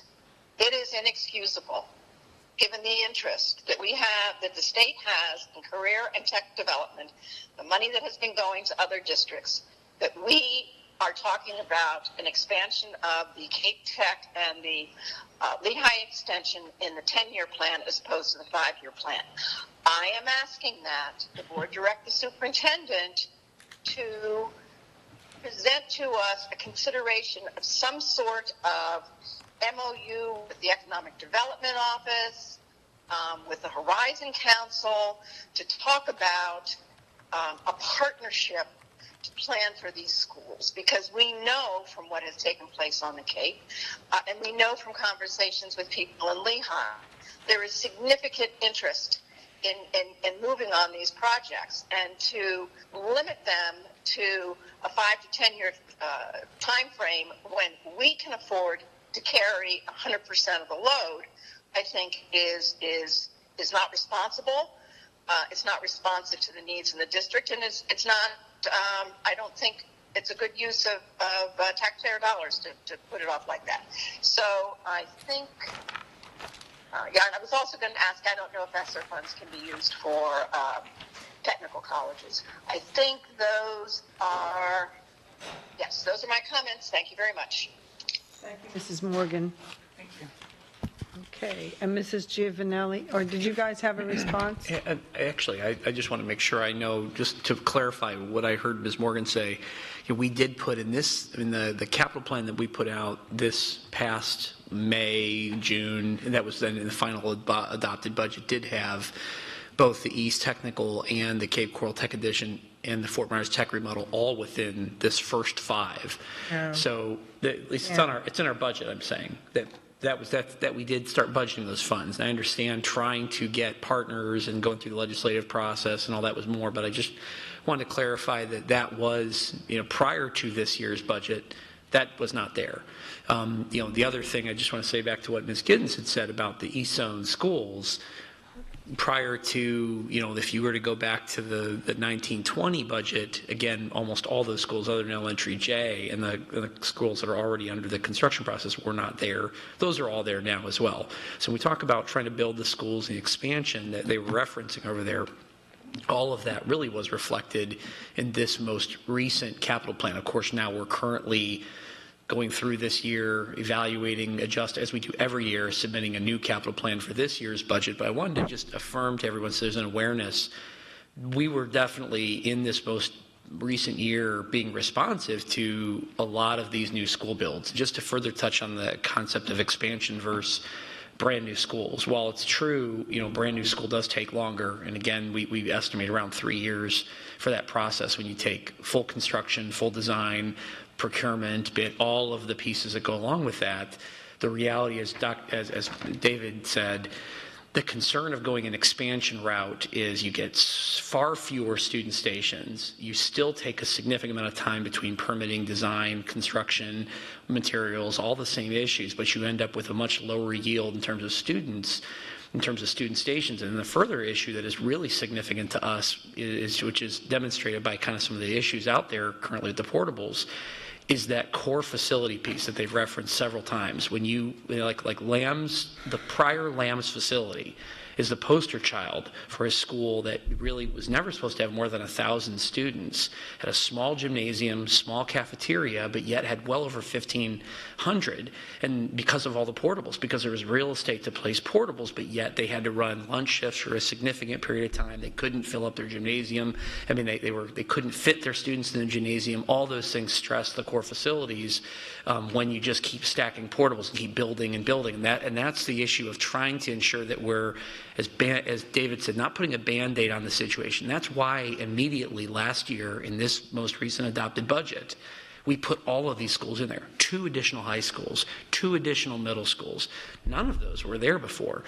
None of them were in any prior plan. So here they are in the first 5 years, getting all these things underway. So I just wanted to kind of make sure we're just repeating some of the most critical takeaways here. And I would also include the tech centers. Again, that wasn't there before. It is there now. And again, the finance side of this is a pretty significant thing. So I think it's a fair comment that Ms. Morgan's saying. This is pretty vital for us right now, but I just want to make sure, and please, planning staff, clarify if I'm wrong on these things or if we've adapted and adjusted, because I know certain things we have probably slid around there. So the one thing I would say is when we, and I want to reiterate because it might have been missed, when we write that something is in the 5-year versus the 10-year, it doesn't necessarily mean things are not starting in the 5-year. It just means that's when things open. For example, we fully expect that the phase 2 of the Cape Coral expansion will start in the first 5 year. It's budgeted for the first 5 years. We're putting in the open period, not the planning period or design period, which in a number of these cases, the West Zone schools would need to start earlier than the 10-year. It's just the open period that you're seeing on the screen today, right now, not the planning period. The second thing is, thank you, Dr. Savage, the core facility question. We like to talk about temporary versus permanent capacity. Portables are temporary capacity. They're meant to be temporary. They're not meant to be permanent. So we don't pay as close attention to the permanent impacts that it would have on core facilities. But and Joel did the assessment for Riverdale most recently, and I believe it was the current kitchen and dining room is 30% undersized for their full capacity. So when we decided to make the capacity temporary, that is currently temporary, permanent, it wasn't a good idea. It wasn't just a good idea to upsize it. It really has to do with the functionality of the campus and making sure that working with food and nutrition, that they are able to do their jobs to provide for a campus of the permanent student stations, not the temporary, because the idea with temporary is that they could go to another campus until they're made permanent. So, any other? Thank you. Yes, Mrs. Giovanelli has some questions and comments. Real quick, thank you so much for this, because we've been waiting for this information for a long time, and it's been much needed. So, because I think until we've received this information, it's just been speculation. And the speculation is, at the end of the day, has kind of hurt children. So I think that this was vital.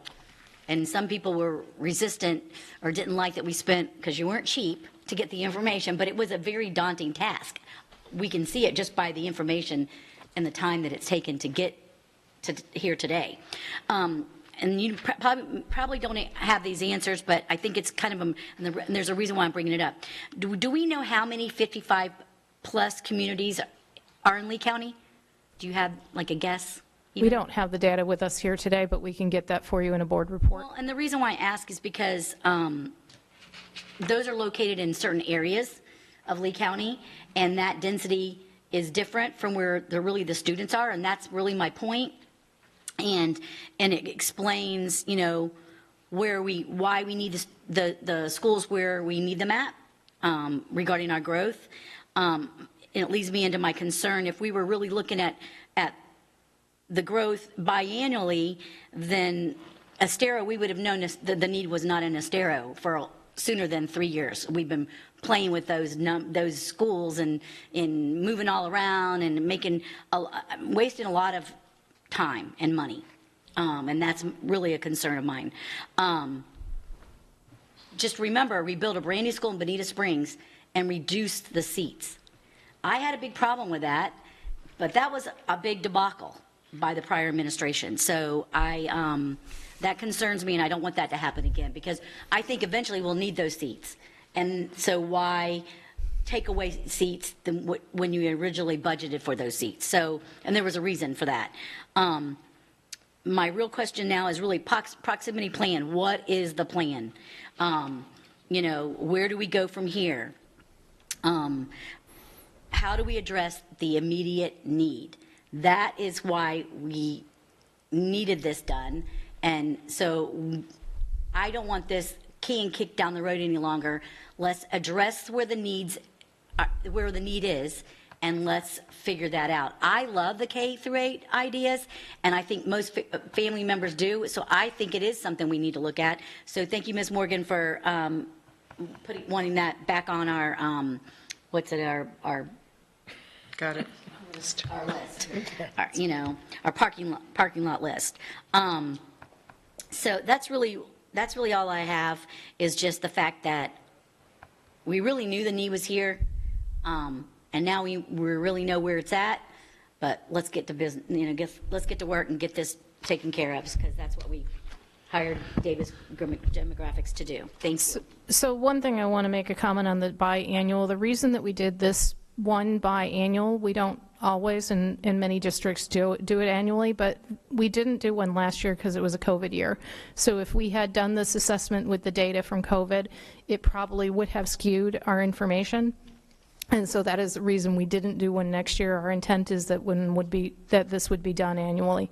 The next question on the over 55 and over communities, you're right that the locations of them do have an impact. Again, we are, as I've said earlier, we are a different public service. We are accounting for students in the growth and not just all development. So we certainly can do an assessment of where the 55 and older communities are and what that impact on our students is. We specifically with David, he keeps them out, but with our relationship with TCG, they are the ones that monitor our 55 and over communities.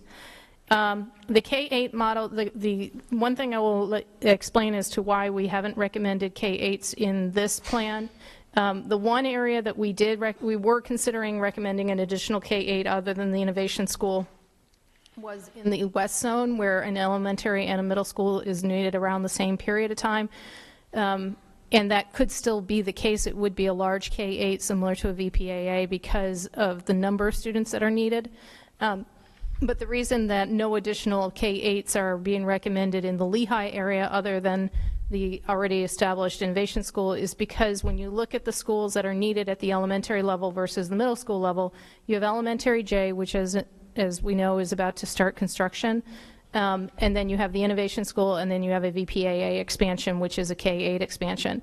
When you look at the middle school, you have the Lambs expansion, an Innovation School, which is the K-8, and then 2 additional middle schools. We don't need as many elementary students as we need middle school students. However, one of the comments that we have talked about internally that we will bring to you as a potential in the next one is, as we've talked about, our new model looks at core facilities, and we try to upgrade our facilities so that we can provide for expansion. Well, what happens if the expansion is a K-8? So we're building for 2 middle schools, but the future expansion of that is not more middle school student stations, but it would be a K-8 expansion when new elementary students are needed. So that's the reason that you don't see K-8s in this plan, is because the number of, we're planning for the number of students by level that we're needing, and we need more middle school students than we do elementary students, and the elementary students are already been accounted for in the initial growth patterns. The final question on proximity, and I'm not sure our team is the best one to address this question, but the questions involving proximity are questions related to policy and practice and implementation. We have, for about 12 to 16 months, have had the maps ready to go. No, maybe not 16 months, about 12 months. Last January, February timeframe, we finished the draft maps, and now we're working through policy and practice and practical implementation of those issues. So it's a broader district issue. It's not just a planning issue. And as we continue to work through those implementation issues, we will then revisit the numbers and finish it. I do want to make one other comment that Davis is under 2 different contracts. They have the proximity contract, which is the contract that originally brought them to district. This project that they're working on here with the build-out study and some other mapping assignments that we've done, including their contributions when we did the redistricting for the legislative boundaries, that is under a continuing services contract that we have with Davis to provide us these kind of demographic and GIS services. Can I comment a little bit more? I know you have other questions. Is it okay if I comment a little bit more? I'm sorry, I don't want to interrupt you. Couple of things that were brought up, Kathy, but I'll address one other thing. When all of us went through the, whatever we call the proximity project work, Dr. Savage and a lot of us for almost a year and a half, one of the great things about that, and it wasn't, I guess, an exercise, but hopefully it'll come to fruition and one of the plans will get passed, is when you look at smaller zones, you see things a little more clearly where your exact needs are. And I think that was brought up by you and maybe a few others as well. When you look at these large zones, whether east, west, south, or even the subzones, they're so huge. When you get to the smaller areas, you really get to see where your needs are. And that really helped the staff through that time identify areas where they need or don't need certain schools. And you could fix whatever you want to call them, problems or areas, maybe in the north you were talking about shifting some boundaries. A lot of those get resolved. The other thing that we're doing that Kathy just mentioned was the build-out study that we did. We have not done anything like this for you before. When we do these studies for our clients, we typically tell them, every maybe 5, 6, 7 years, this is something you need to revisit. We look at the existing zoning right now, as it is now, and zoning changes, new projects happen. Area that might have been commercial changes to be a huge apartment complex. We can't predict those things. But we look at what is going on now based on your municipalities and your county, and we look at, again, not specifically telling you when you need to build these schools. We could back it up and look at these 10-year that we're doing now, but total sites you're going to need at some point. You need to start securing these sites before the prices go through the roof. And I'm making this up, so don't hold me to this, but if you need 4 high schools more in the east and 2 or 3 more in the west, it's better to know it now so you can start securing those sites. That's what we're doing now. This is not the build-out maturation study. We're not going to do every year. It's costly, both in time and money, I have to admit, but it's very, very, very thorough. And when we present in the summer or late in summer on this, you'll see this is a whole nother study on top of what we're doing here. It's kind of setting you up for a roadmap, if you will, way into the future, without a date in mind, but at least helping the district secure future sites, maybe even deciding certain sites are not needed anymore. That also happens through this study too. So I'm giving you a little preview of what you will see. That might be our third presentation we do, but it's going to be very useful to you, I think. Thank you very much. Mrs. Giovanelli has one more. Just a couple more, yeah. So, and that's exactly what, this is only a 10-year projection. That's it. I mean, so we've got 10 years. That's, I mean, and that could really change too. Even, you know, next week, the way the growth that's going on right now. But I just want to say these couple comments. So when I think about the K-8, I think of culture. I think of the cost savings in transportation alone, because we're not sending these kids all over. They're going, for a certain amount of years, they're going to 8 years, they're going to one school. The family aspect of it, families love it because they know where their child's going to be. It becomes a big family. That culture is the big family. I just see the benefits all the way around, and I just see the cost savings of just the family aspect and the transportation aspect of it, and the culture. It's just, to me, those are really big and really important for really good schools. And thank you for mentioning the fact about this gives us a plan and ideas where we're going to need to, because that was my other question regarding the proximity plan. What are we going to do next? We need to be buying and securing land, and I'm a realtor, so I know it's limited. God's not making any more. Let's just put it that way. And so your resources are going to have to be really resourceful. So to find the land that's needed for any number of schools. But I think we need to look at schools that we can make a K through 8, because I think there should be a couple options. Parents love options, and I think that should be in our zones, have a couple options like that, K through 8. Those schools you can't get in our K through 8 schools, there's a list, a waiting list. So thank you. Thank you. And then I just have one quick question and one quick comment.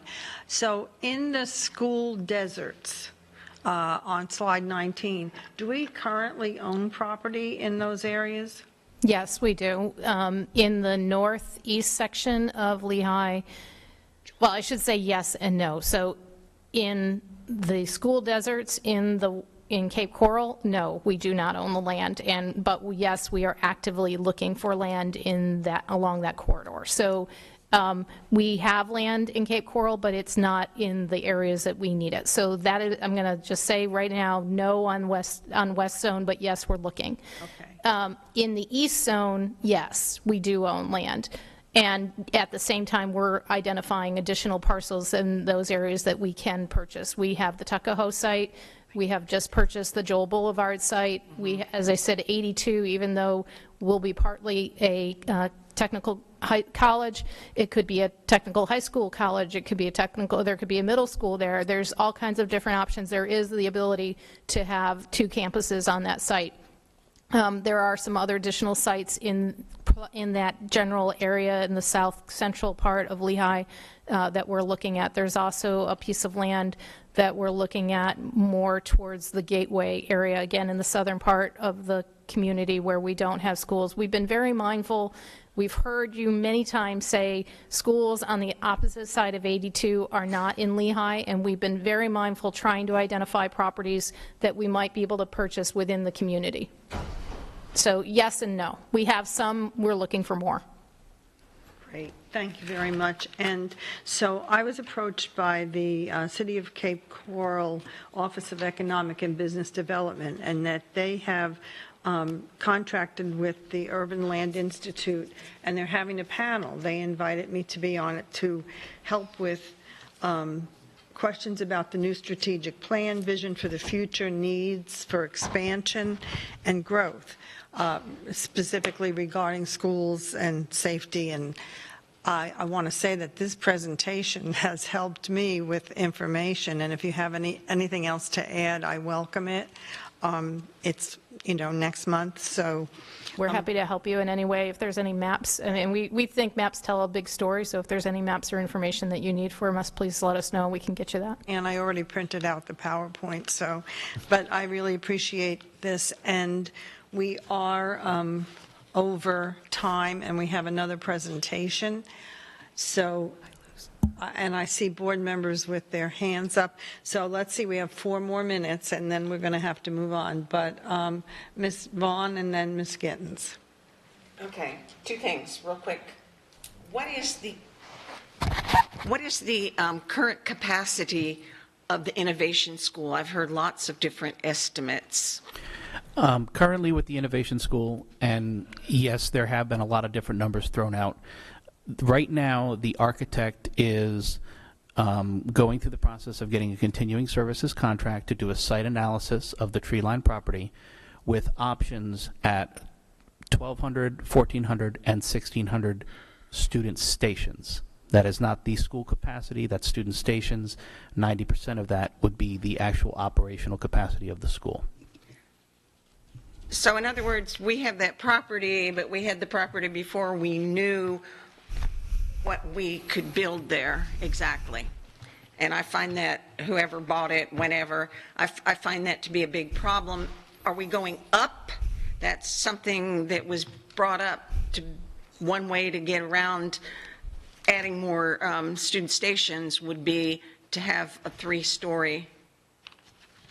That has been discussed. The Innovation School is a unique project in that we are subject to the suggestions and the needs and the wants of the Innovation Committee that encompasses members from this district as well as FGCU and community partners. So things like whether or not it's acceptable to make it a 2-story or 3-story school, those have been discussed. The FGCU committee is not opposed to it.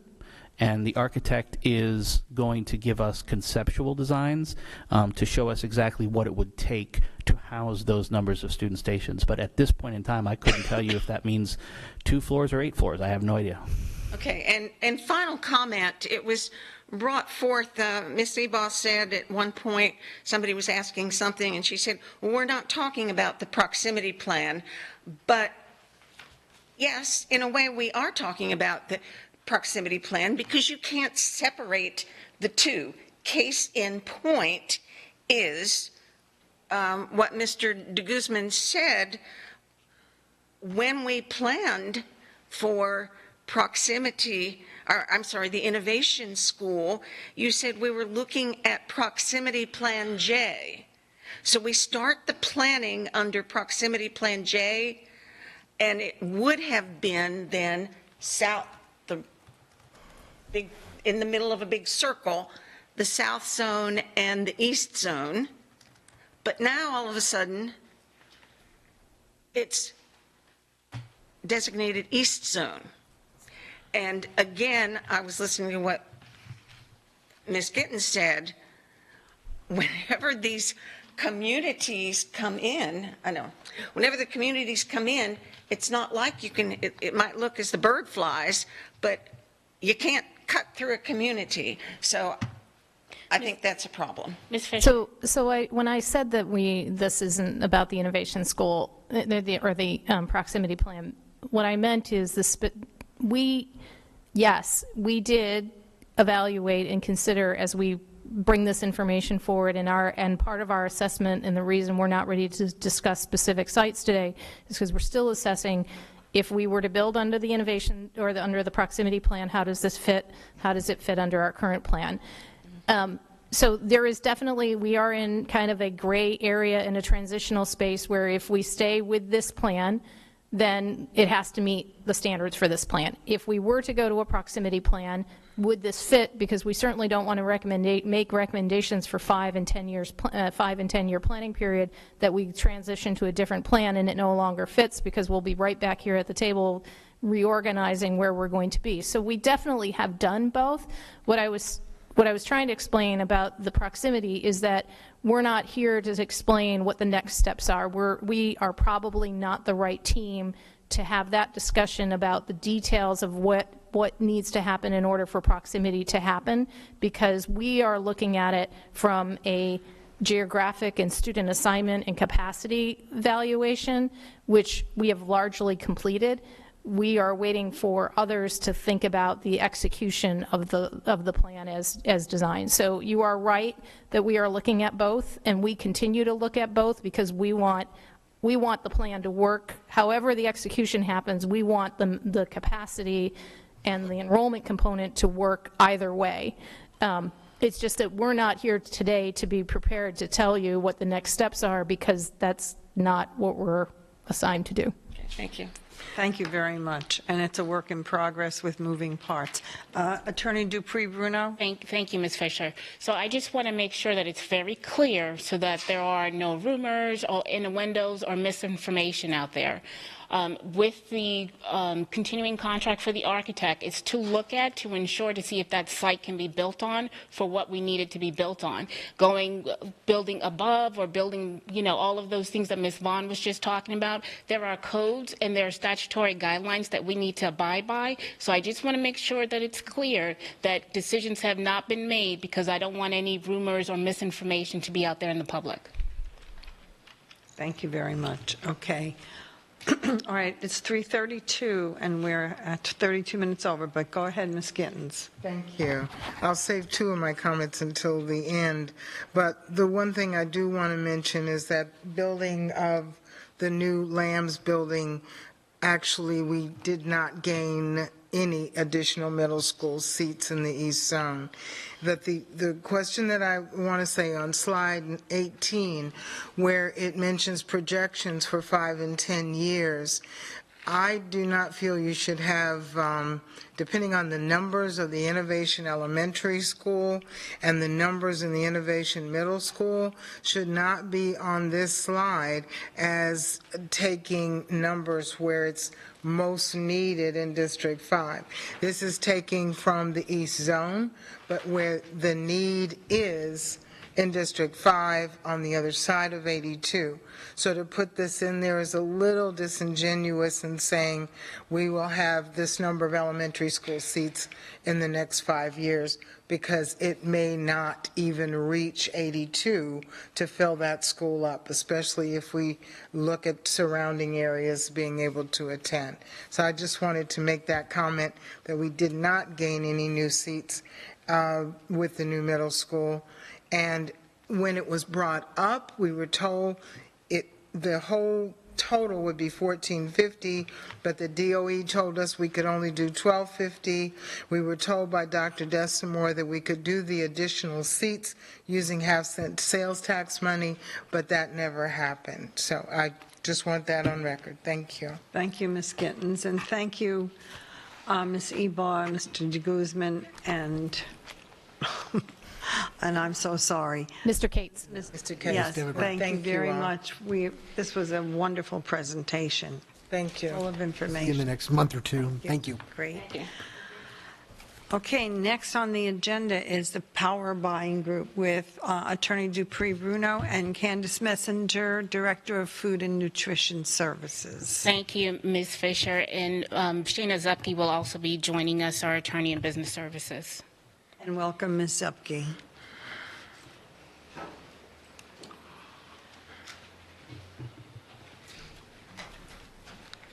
Good afternoon. Give them like a second or so to pull up the slides. Yeah. Okay. And while we're waiting, Ms. Fisher, I just wanted for the board to know that we received a note from Ms. Patrica advising that she had an urgent family matter to tend to, and that she hopes to be back for the 6 o'clock meeting. So if anyone had any questions about the note, that's what it entailed.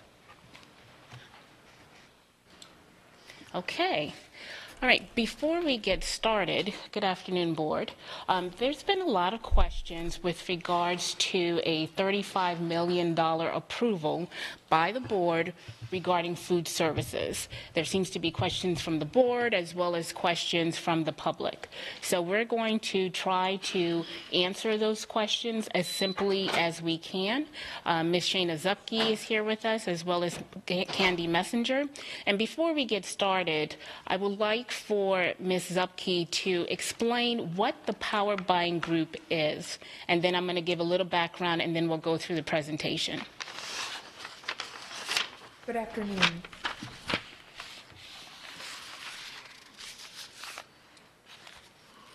There you go. Good afternoon. Sorry, one moment.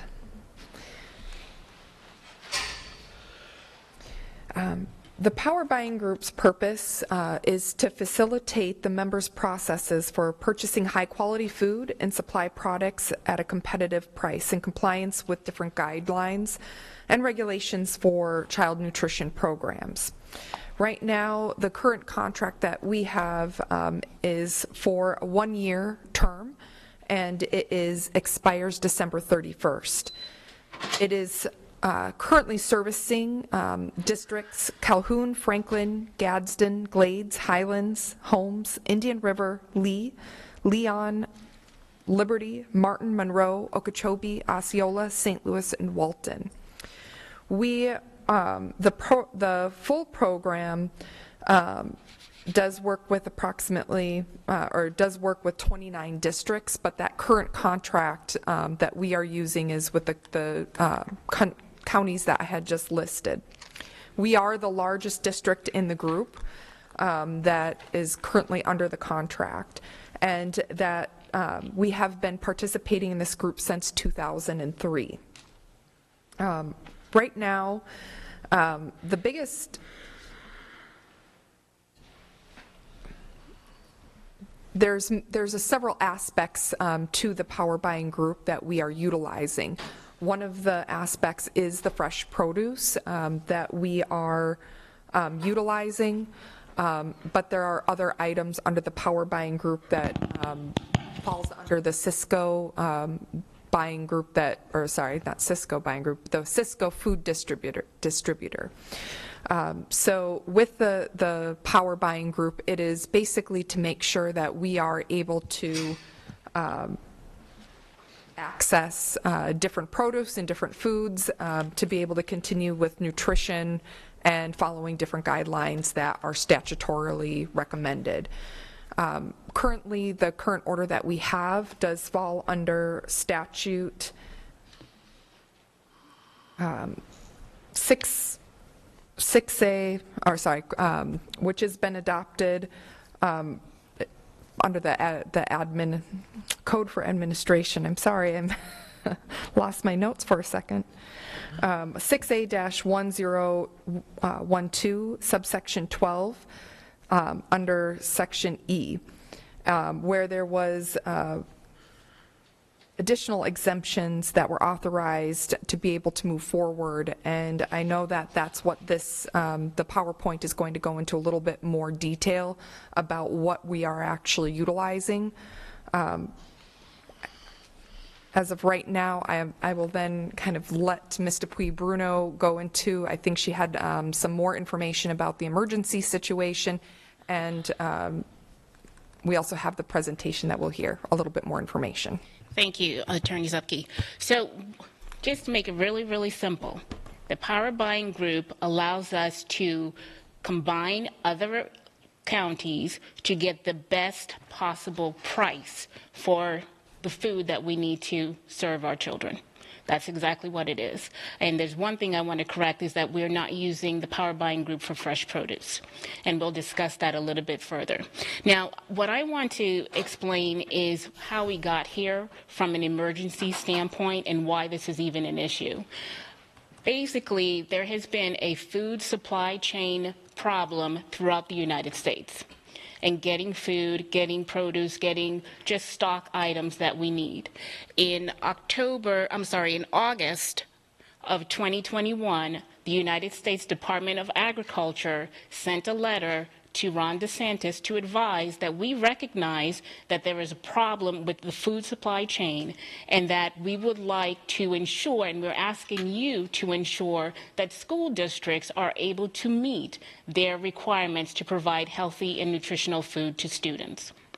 Thereafter, on October 6, 2021, the Florida Department of Agriculture sent us a letter, the district, and saying again, we understand that there is a food supply chain problem. It is throughout the entire United States as well as Florida, and we want to give you as many liberties as we possibly can to ensure that you're able to continue to feed nutritionally your students. Part of that was also the suspension of the procurement requirements to allow us to use emergency procurement services. In addition, because of this, and you'll hear the timeline from Candy when she provides you that information, the district was very proactive in recognizing that there was an issue and began to look into what can we do to ensure that our students are fed. In November of 2021, November 15, 2021, the superintendent, Dr. Savage, sent a memorandum to the board to advise that he was going to have the emergency procurement based on board policy 6.07, subsection 6M, which suspends the procurement process due to the emergency of the food supply chain. And as a result, we have an additional contract. There's a couple of things that I know that we want to ensure that it's very, very clear for the board and for the public. We spend approximately $26 million on food. $26 million on food.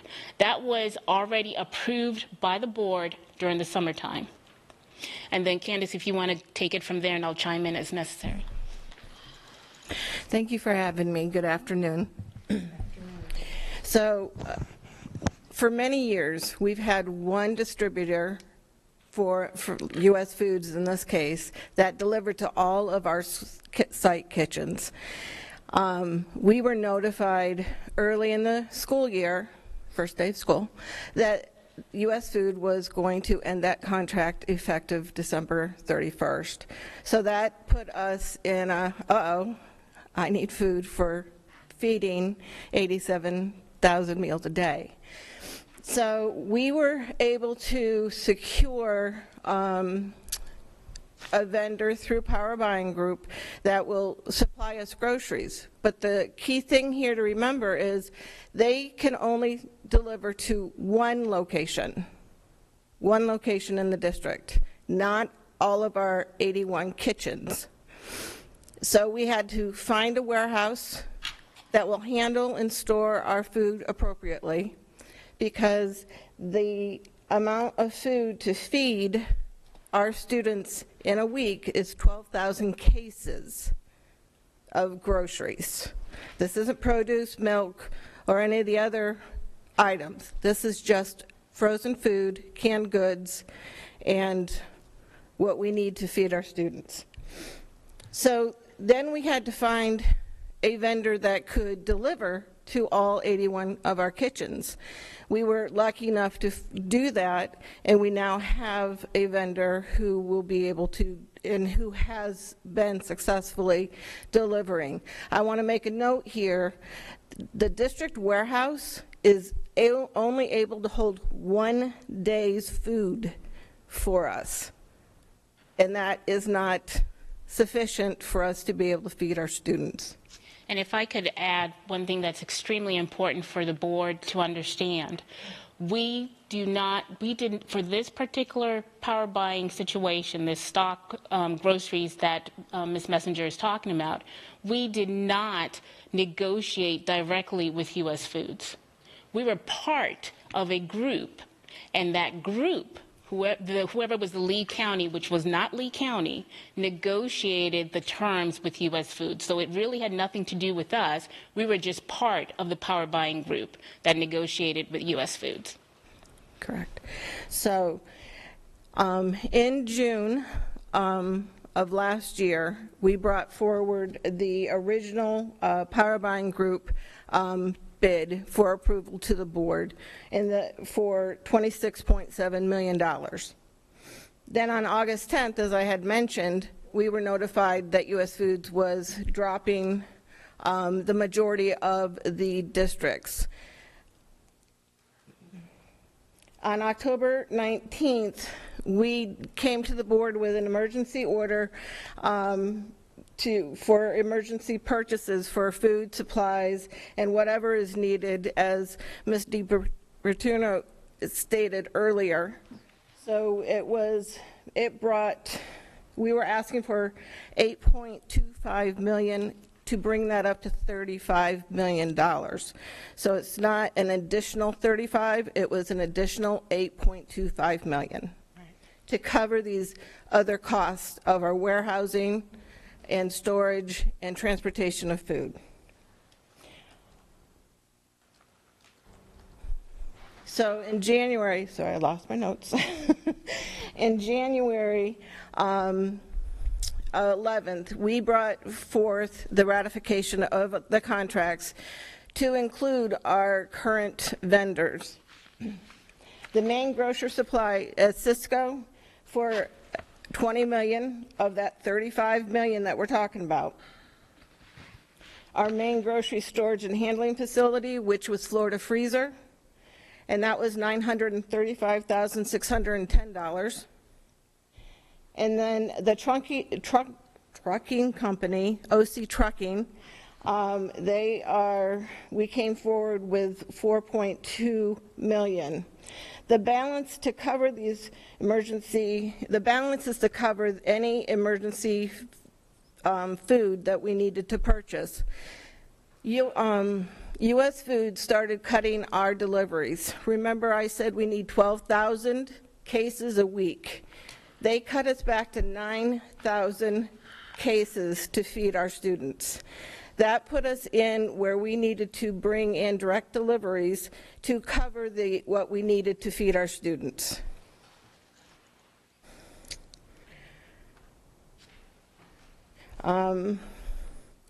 So our grocery vendor, Cisco in this case, provides our frozen foods, our bread, cereals, and other grain products such as crackers, canned goods, which could be salsa, could be green beans, canned vegetables of any kind,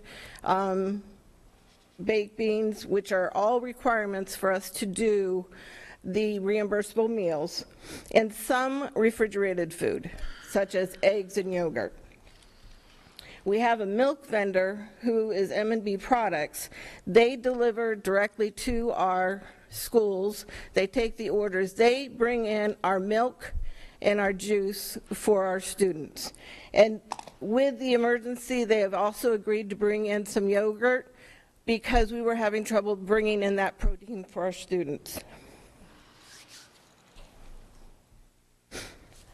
Let me go back to that slide. Yeah.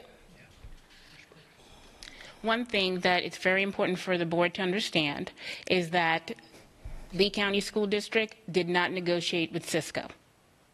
The power buying group, and I don't know who the lead county, I think they're still looking for a lead county, but they are the ones who negotiated with Cisco, and we just happen to have Cisco because that was what is negotiated. We don't really have a say in that. That's just part of the contract. And then the other thing is, I know that there's been a lot of questions with regards to fresh produce and how fresh produce is actually affected by this power buying group and the change between U.S. Foods and Cisco.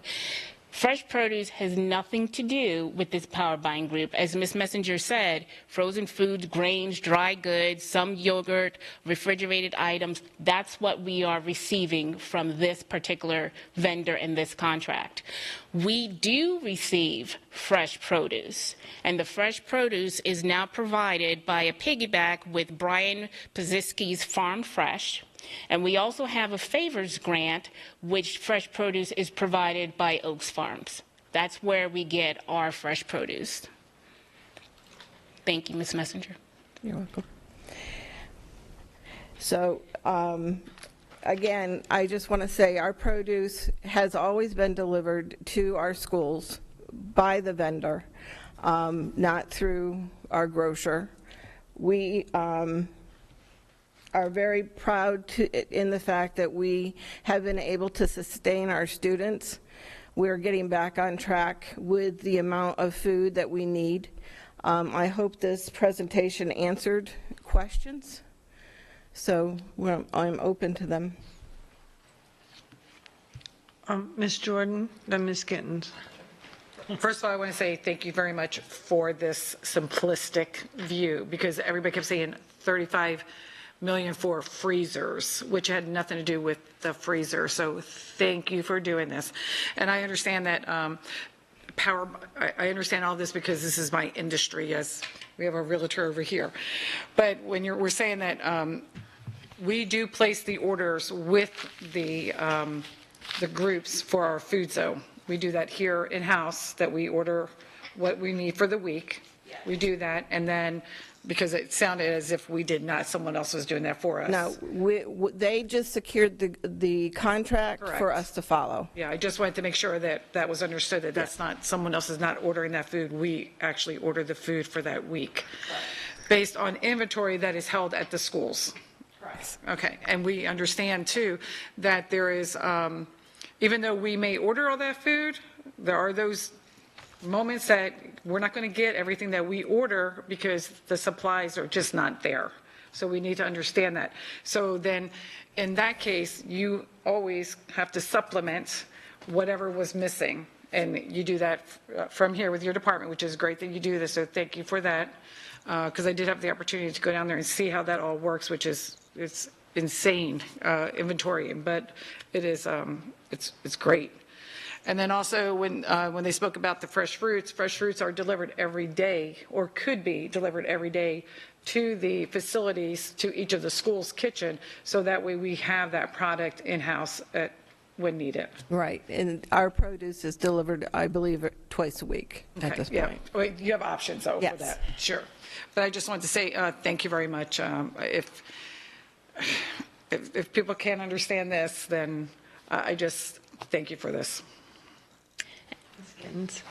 Yes, I want to say thank you to Susan Millay and Dr. Carlin.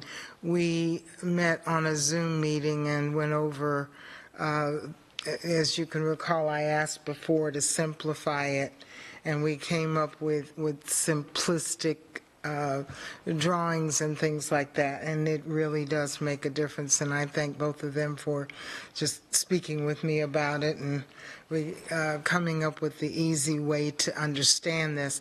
I think of all of the things that comes out of this, the statement that you made on slide 2, with that first amount on June 22nd being $26,750,000, and the $35 million on October 19th, that it was a difference of $8,250,000 from June of 21 till October of 21.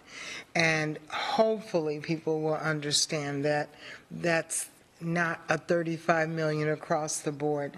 I just as recently as last week sat through someone giving a speech in the community and talking about the $35 million that we could have saved, blah, blah, blah, blah.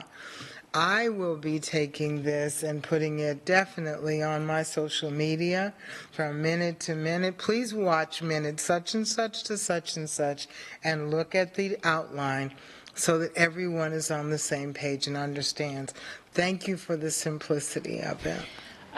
One thing I would like to add, Ms. Fisher, is that it's my understanding, and Candace, correct me if I'm wrong, but it's my understanding that Cisco is actually working on getting its fleet of trucks and other things so that these additional transportation costs and warehouse costs won't be needed. Hopefully, I don't know if it's going to be the summertime, but at some point there is an end point to this additional cost. Yes, no? We actually have a meeting with Power Buying Group tomorrow, so I'll know more tomorrow. Okay. Great, thank you. Ms. Vaughn. Yeah, with the fresh vegetables that the kids get with their meals, I'm assuming all of them come prepackaged, like the little, no? No. Okay, what comes, so do you, if if an apple is on the menu, do they get an apple, like piece of fruit, or do they get apple slices, or just, does it depend what's available? It depends. At some point, some schools offer both because of the dental needs of our students and the preferences of our students. All of our fruit, even on the line, is wrapped, so it would appear that it comes in prepackaged, but there are some items that are prepackaged, but we also, the fruits that have skin that need to be consumed, we wash and they are wrapped. So they're ready for the students. It's health and safety. Okay, so it really just depends. And salad bars are obviously a thing of the past. At this moment, yes. And that's unfortunate, isn't it? But, all right, thank you. Mm-hmm. Any other questions or comments? Thank you all for this presentation. Oh, Ms. Morgan. I have no questions. Thank you. Thank you. Okay.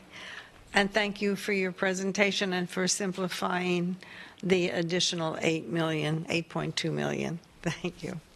Okay. Thank you. And I think next we have Mr. Rickenbacker with some change order memos. For Well, I have some great news, and then I have to give you an apology. So the great news is on the change. That's right. Well, they say Document this moment in YouTube. Leave on a high note. They say The good news is, do good news first. if you notice your change order report for January, we saved $2.2 million on MM Middle School, as shown in here, so that came back to the district. The bad news is, as OCD as I am, I screwed up the report for February, and I will send a revision to you tomorrow, to all the board members. If you notice in here on the change order report, it shows 2 change orders to Vantage Construction. Those should have been up in the DMP, direct material purchase content. That's where we take the money from the contract and we purchase the materials directly. So I missed it. It's in the wrong column. I told you I would tell you if I messed up, I messed up. So that will be corrected and you'll get a correct revision tomorrow. Thank you very That's it. much. That's your apology? Okay. Pardon me? That's my apology. 17 years I screwed up.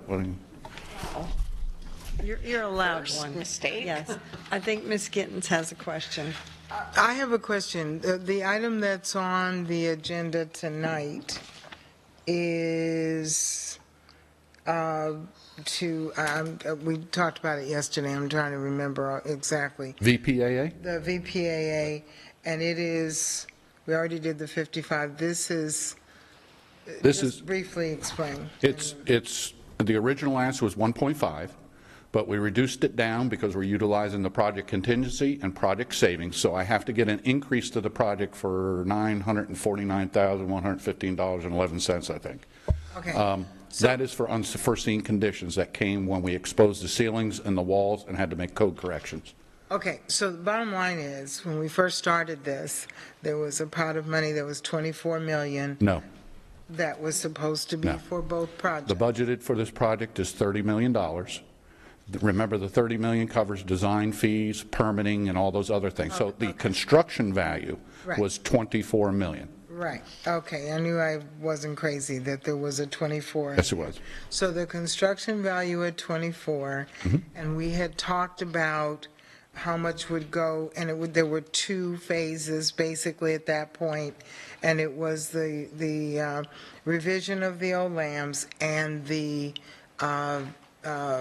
performing arts black box. That is correct. Okay, and as time went on and we saw we needed more money for the renovation, then part of that was moved over to that. And I remember having the discussion that we were not going to shortchange this project to take care of this one. That is correct. Okay, so then came the other piece of revising VPAA, right? That's not on my radar. It's not out there yet. The only thing I owe you, based on my program, is I am currently at about 90-95%. We're getting ready to go out for GMP for the theater.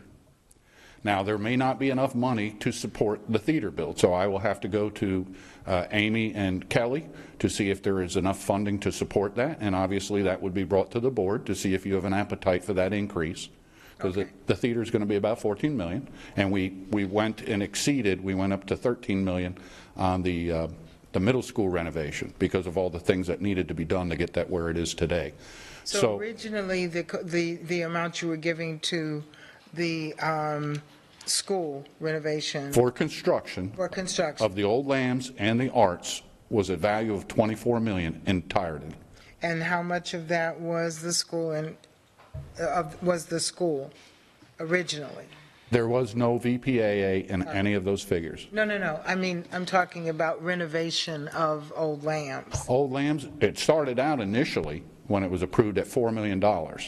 Then for our construction negotiations, we figured about $8 million when the board had a desire to go in and do more, and staff as well, to do more than just a splash of coat and paint.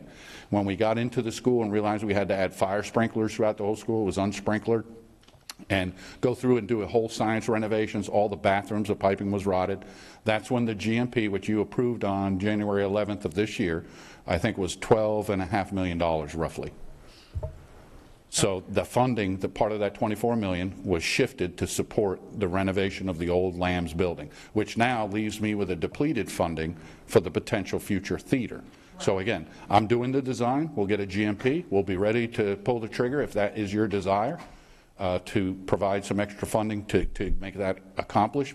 My guess would be you're going to wait for the master plan. Mm-hmm. That planning is right now engaging in before you want to make that decision. Mm-hmm. So basically, that $24 million for construction is what we've been working with the whole time. Right. And when you come back with orders, changes, and stuff like that, it's that same $24 million. It's not an additional anything. No, I'm eating into that same $24 million, okay, which has already been board approved, right, to fulfill and finish out this renovation. That's where it was confusing when the article said we've added another $12 million to this job, and that's where people were confused. So thank you for clarifying that.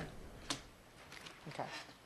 Thank you very much, Mr. Rickenbach. Have a good day. And 17 years before I make another Scribner's error, as Mr. Bruno would say. Good. That's a good news. Okay.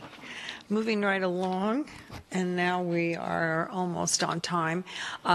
Next on the agenda is public comment, and we have one person who would like to speak. Ms. Dupree-Bruno, do you want to say anything?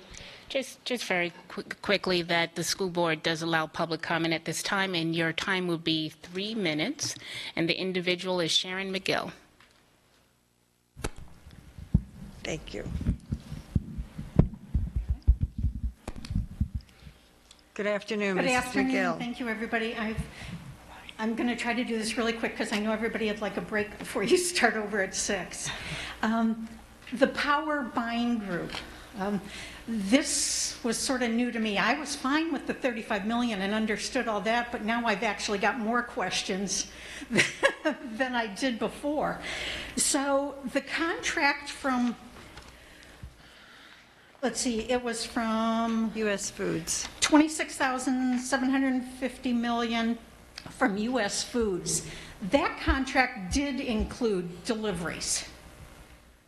Am I correct? Because the new one with Cisco, where it says that they were not delivering. And that's why there was an additional fee, because they didn't have the trucking to deliver to all the sites. So U.S. Foods was delivering to all sites. So you're asking questions that the board... I'm sorry. Okay, then, but that's a comment. I'll just say these are my comments that I'm trying to... These were new issues that were coming up. And let's see. Favors grants for Oaks Farms. Not familiar with what that is. Thought that Oaks Farms was in some kind of litigation with the county, and that they were currently not delivering foods to the district. So this is new to see on here that they are, as of March 2022. So that was news to me as well. Let's see, and I was taking notes while everybody else was, I'm sure, regarding the future projections, and I'll just make some comments from a community standpoint. I totally agree on the K-8 and being consolidated. I think it's not only good for the families, but it's transportation, food deliveries, I mean, everything that comes into play with that. And in addition to I think proximity and planning really do have to go hand in hand, because there's so many other things that come into play here, like bus garages, like the number of buses, like all the transportation issues, like the safety issues for the kids in the transportation. Are there going to be bus stops built for the kids, especially out in some of these more rural areas? We know what's happened over the past few years with bus stop issues. So I would just hope the board is going to take all of those things into consideration. And I'm looking at it just from, somebody who lives in the community. So, got lots more, but I'll leave it at that. Thank you. Thank you. Includes public comment. Thank you very much. We really appreciate your comments and questions. And if you want to send us an email, we can get you those answers from appropriate staff. Oh, okay. Who should I send it to? You can send it to the board office. Just the board office? Uh-huh. Thank you. Okay. Next on the agenda is board members' comments and reports. And today we'll start with Mrs. Morgan. Okay. You all should have received an email from me yesterday. I asked for two things in the email. One is that the board direct Board Attorney Dupuy Bruno to work with the sitting superintendent and the Human Resources Executive Director to examine the school district of Lee County administrator salary schedule and make recommendations for an administrative salary policy to ensure that fair and equitable employment terms, including compensation, for all administrative staff. And the second thing that I asked is that the board direct Superintendent Savage to bring a good cause board item, agenda item on tonight. I was going to ask this yesterday, but I didn't have the opportunity yesterday, for approval of the renegotiated contract of Attorney Christine Schroed. I understand if people are uncomfortable about asking him to bring this forward this evening with such short notice, but I would like to hear some board discussion on this matter, because I do believe that the contract has been renegotiated for some time, at least according to my conversations with the superintendent, and I don't understand why we're sitting on it. It's creating problems. We need to move forward and get it off the table. Those are my comments for for today so far. Thank you very much, Ms. Morgan. Probably easier to take the second one first. We certainly were approached by our attorney, Schroed, who is under contract currently. That was assigned to our chief HR. I also asked the chief of staff to work together on that. Anytime a person's under contract and they're asking to renegotiate during their contract, I think it was in light of when our board attorneys, level 1 and 2, were appointed. I think that's when the request came in. As I shared, I did put that on board member one-to-ones just to notice the board members that process was an occurrence, and that when a contract was ready to be provided back to me after that process was finished, that I would bring that back up. To my knowledge, and I'm just looking out in here, I don't believe that that has been brought to me. I certainly have not seen that, so I would certainly be concerned about bringing something tonight, because I have seen no such finished contract. So I'll be happy to get with Mr. Dodig in HR and find out, am I in error? And maybe it is, and it just has not been brought to me, but I think just timing considered, I don't believe that I'd be able to bring something tonight without first having had a chance to have me briefed on it and have that answer. Certainly, but that's just a quick answer about tonight. That said, I think one of Ms. Morgan's asks was to have board discussion. I know that I did bring this to our board member one-to-ones, just that because this is not necessarily a normal customary action in the sense that when people are under contract, they typically are renegotiating for their subsequent contract. I believe this contract was in the October area, but considering the extenuating circumstances of the other attorneys that were hired, and I think they stated in the email was something along the lines of egregious lack of fairness and equity. My charge to the staff to bring this forward was ensure that there is no egregious, that term there, just egregious lack of fairness, that this needed to, whatever we brought forward should represent a fair and appropriate ask. And so again, I don't have anything to report in this moment other than to say I believe that body of work is occurring, but we will circle up with Mr. Dodig and find out exactly when we can anticipate this piece and how that process is going, obviously because it's two sides of that equation, the employee and that, but certainly open to any board direction that you'd like to give relative to the urgency of that process. Board members? Any comment on Mrs. Morgan's asks for the superintendent at this time, following his explanation? Ms. Jordan and Ms. Vaughn. Thank you. I would just say for Dr. Savage to please continue that process and with Mr. Dodig. And then Ms. Vaughn. Excuse me. I would say it needs to be we need to wait and plan out what I would like to see in conjunction with consideration of renegotiating with Ms. Schroed, an overview of the whole legal department, and at the same time, I mean, we will be negotiating with Mrs. Dupree-Bruno. If we're going to make an exception and negotiate with Ms. Schroed, we need to, I think, take a look at the overall big picture of the legal department and evaluate what is market rate. And I know the like Ms. Upke just joined recently, and so her contract's one of the most recent. But anyway, that's the bottom line. I think we should look at the overview of the whole department and take a look at all of them while we do it, and exactly again what tasks each member of the legal department, even though we've been briefed on it, but maybe have more of an opportunity to ask questions. Okay, thank you. And Ms. Jordan, and then Ms. Gittens. Yeah, can I just say, I was not by no means saying that we as a board should negotiate, because I don't believe that's our job to do that. But as a superintendent, you should, look at that with Mr. Dodig to make sure that the legal team is equal. Thank you. Yeah, if I may just say, that's essential. I mean, and it also speaks to the larger issue, which I think Ms. Morgan brought up, and I think it kind of dovetails a little bit with what Ms. Vaughn said.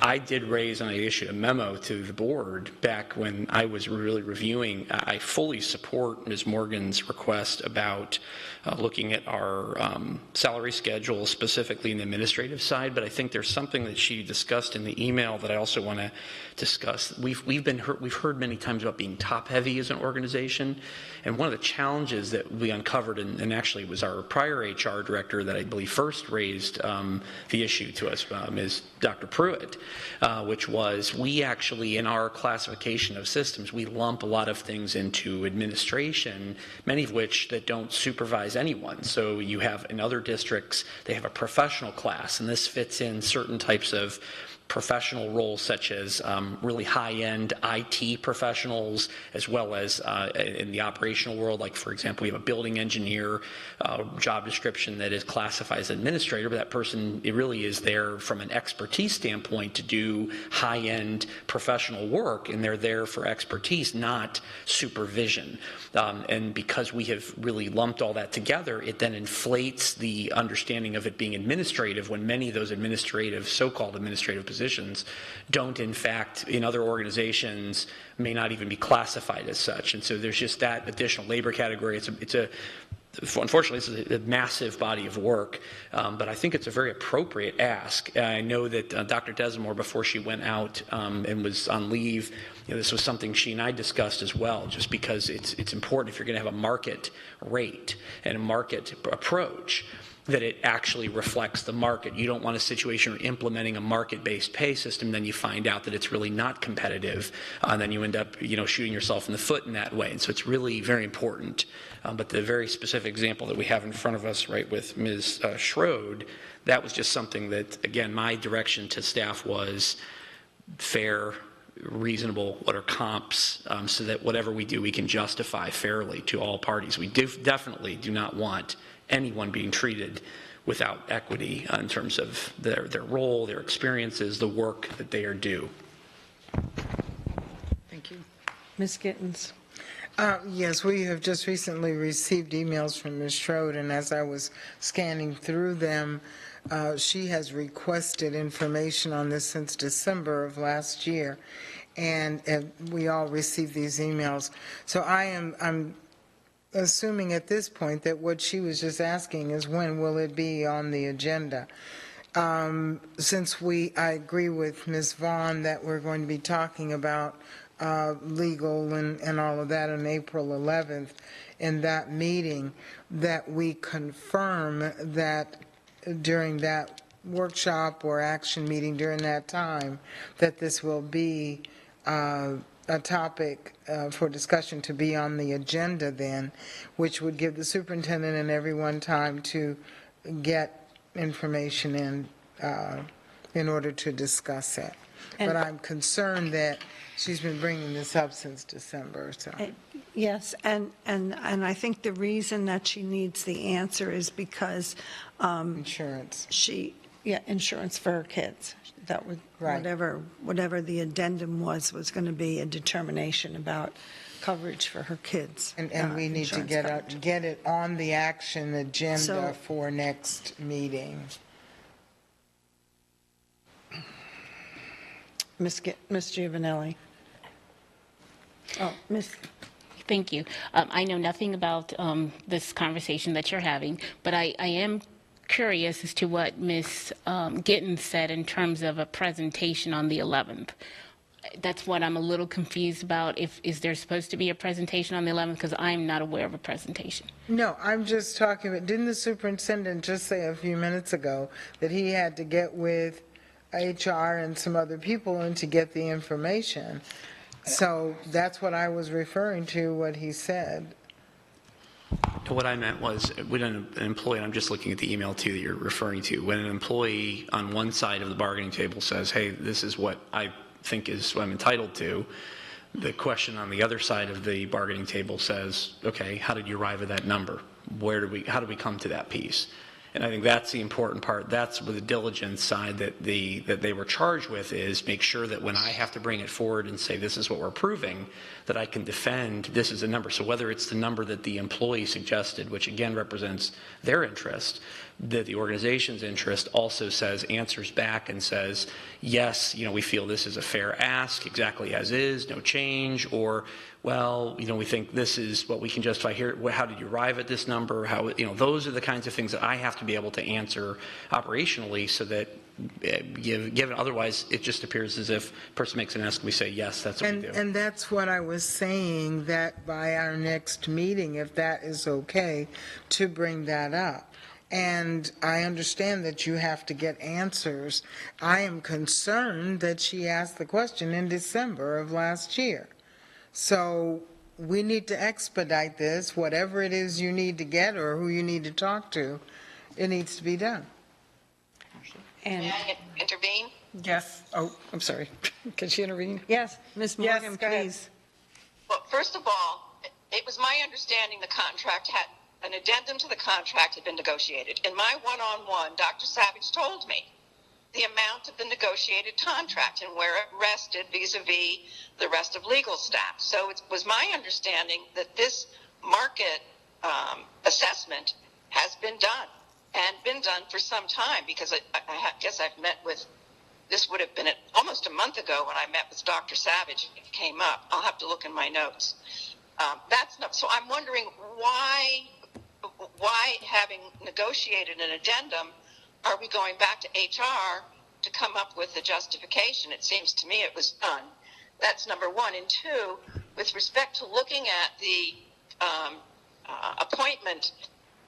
salary schedule, I do want to remind the board that Mr.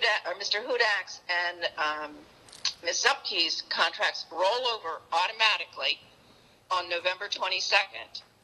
And I think that is a problem, because I'm just saying that if we're going to talk about how we align the different groups, the different employee groups within the appointment salary schedule, we need to do it sooner rather than later, because I think there are issues that need to be addressed that have been opened up by the contracts that were signed with the two new assistant board attorneys. So those are my comments. Thank you. Thank you, Mrs. Morgan. Ms. Jordan? I just want to respond fairly. Just want to make sure we're on the same page. The amount that was listed, and again, I will verify with our chief HR, because he's not in here right now, but I'll verify with him. To my knowledge, that's not a negotiated amount.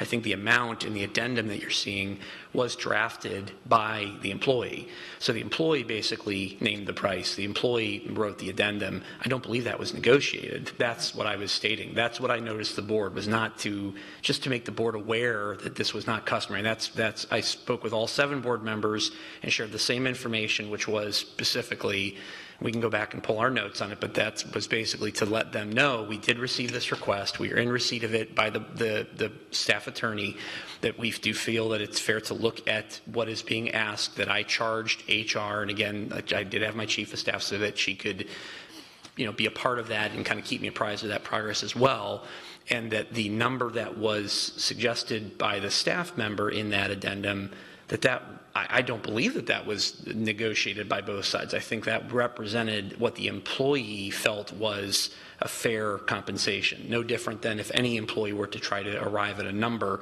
I think the important part that I did not have at the time, and I don't still have at this point, is how did we get to that number? Is that the right number, or is a different number? And then what I would bring forward to the board is the actual, what both sides have come to agreement. And that, again, has not been brought to me, to my knowledge. I have not had that brought to me yet. So I trust the work of the staff, but I will certainly escalate that piece. I think the email that was sent was on the heels of probably a board presentation regarding the structure of the new employees. I'm just looking at the date timing of that piece. So I think that's when that was submitted, before winter break.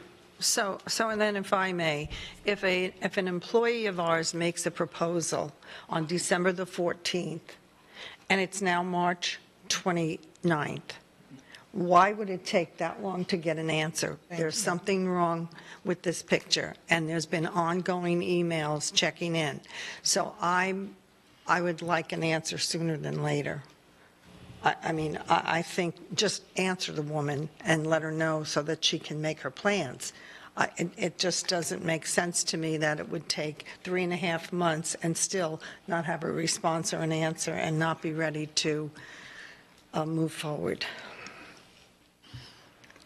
And I appreciated Ms. Gitten's request that we look at the whole legal department and the market rate while we're doing that, and have it all in place so that we have a process that we can go to and avoid having to wait 3.5 months and still not have an answer. Ms. Giovanelli. So I recall the conversation. I was never given an amount or anything like that. So that was never. So I want to just kind of piggyback off what you said. You talked to us about that, but we were never given an amount. And I go back to what Ms. Gittens just said. We have to see the whole big picture. We can't just see what someone is requesting. I got to figure out how do we get here? Why? What's the discrepancies are? Comparison with experience. I mean, there's a lot involved than just waving a magic wand. But I agree, it's 3.5 months is way too long.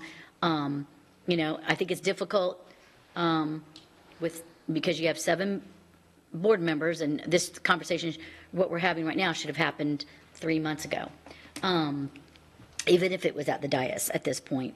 So I do think it needs to be expedited, but you can't blindly just, say, yeah, here you go. So there's more to it. Right, but if a question has been asked 3.5 months ago, you shouldn't be blindly doing anything. You should have the answer. Information, yes. It's plenty of time for the information. I agree. So, all right, just wanted to say that part. Okay, thank you. Ms. Jordan. Can I just say one more thing? Again, Dr. Savage, can you just handle this stuff? Because I really feel uncomfortable, because I know we have our own staff who comes to us all the time. They want more money. Everybody always comes to us. They want more money. And here we are sitting here speaking about this. I don't feel comfortable with having this conversation, because how do we, that's you. You need to do this. So please take care of it, so that way we don't have everyone else coming to us and asking or sending us emails asking us to speak on their behalf. Yeah, let me clarify. What's unique about this situation, among other things, is most of our employees are not under a contract such as this. They are just like everyone else, and certainly employees want more compensation. We hear that all the time. I mean, that's a constant issue in our world. And yes, that's part of our charge, and to do it fairly and equitably is how we go about doing it. When a person is under contract, they are under contract. For a person to decide that they believe they are entitled to more, that's the employee's right to say, hey, I feel that I should receive more compensation. Now, what precipitated that? I think that's essentially what is probably important in this case, is the employee, in looking at recent appointments and whatnot, felt entitled to do that. And that's the person's right to represent that. That doesn't necessarily create organizational urgency while you have an employee under contract, except for us, it's reasonable progress over reasonable time. I would agree that a certain amount of time, this happened right before, it looks on the date, winter break, so essentially by coming back from break. And thank you, Mr. Dodig. So I assume you have anything else you want to share about this presently? Yeah, I mean, I think you've stated it well. This is an unprecedented situation. I was under contract with this board for 14 years. Never once tried to renegotiate my contract in the middle of the term. So maybe this is unprecedented that we now have an entire legal staff, but I think Dr. Savage is correct. Her contract renewed in October of 21. A mere 2 months later, she came back and asked us to renegotiate. That's the superintendent's pleasure, whether or not he wants to renegotiate. You're under contract. So we have indulged her, and we've also indulged her to the point where we said, let's wait and see what happens with the superintendent change and things like that. And I'm in my office doing work and totally surprised that this even comes up today. It's okay, but the employee's under contract. And so that would have been the response to the employee. You're under contract until next October. Well, it could be, although there's some willingness to be equitable and fair relative to the pay of the attorneys. Right. Yeah. Ms. Giovanelli, then Ms. So Gittens. then are we getting in the weeds here? Isn't this the superintendent's discretion, not ours? Hello. That's what I'm saying. Just to answer that, I just want to piggyback on what Rob said. My comment to the group on our side was, I do believe in being fair and equitable, even if it is unprecedented, even if it's never happened before that we're aware of, that they've done that negotiation a couple months afterwards. I still feel that, Ms. Schroeder is extremely valuable to the organization. She's done an incredible job. I get to work with her with great regularity. She's done excellent work. At the same time, we have to be careful in setting precedent how we do it. So the ask was, what are comparatives? How did we arrive at this decision? What is the work? What is the analysis? Those were the things that I asked. Now, I understand maybe in the follow-up conversations there was, what's the next superintendent's opinion? That's been a very common issue. I've sat on a number of appointments and things of really high-profile positions for quite some time to allow the next superintendent to weigh in on pretty much everything in the organization, including operations, our chief strategic communications, professional standards. I mean, the list goes on and on. There's many, many things that while we have a workable status quo, we did want the opportunity for the next superintendent to be a part of it. But my hope was that Dr. Bernier would inherit then kind of our recommendation in this piece of, here's what we think is fair. But what we certainly don't do is just tell employees, come back to us Tell us exactly what you think you should be paid. We'll sign off because you asked for it. We just look for, I need defensible criteria so which I can say, here's how that number came about. Because again, I didn't have the number. That's why I didn't share it with the board members, because I wasn't involved in the negotiating. Now, I have it here. I can see what was in the addendum, so I see the number. That was created by Ms. Schroed. That had nothing to do with okay. the district, correct? Ms. Gittens. Okay, my only comment in this is, I understand and I hear what both of you are saying. The whole entire legal department changed, in my understanding, from the time that she got her contract, and she is now a part of a different and restructured legal department. So therefore, in my opinion, when that happened, everyone should have been looked at equitably at that time so that everyone was in alignment. So that's my own. Well, if I could, I mean, I happen to know a little bit about this. She doesn't report to Ms. DePue-Bruno like the other attorneys do. She reports to the superintendent. So when you say she's part of a reorganized legal department, relative to the reporting of the employee, that's not necessarily true. But she is a part of the reorganized legal department in that when it was all reorganized, everyone was given their areas of responsibility and hers was within that. That's all I'm saying. I'm not trying to get into the weeds into what you guys do and negotiate. I'm just saying big picture, if there were changes in the legal structure of the district, regardless of who anyone reports to, that whole structure should be looked at equitably, as the superintendent said. Where is this and where is this and what responsibility and how are we setting this up? So, I mean, how is it budgeted? Is her salary not in with the others, or I don't understand that. So it's Ms. Vaughn. The staff attorney has a separate budget item versus the board attorney's office. Yes, it's always been that way. Yeah. I'm sorry. The bottom line on this is this big conversation we're having originated from, I'm not even sure anymore what Ms. Morgan, she said tonight to bring up something. And obviously from this huge conversation, we can't do it tonight. I think it's something that needs to be considered, but I think it's out of the scope of this meeting right now that we have a whole discussion at this point. We're spinning a lot of wheels here. Mrs. Morgan, do you have anything further?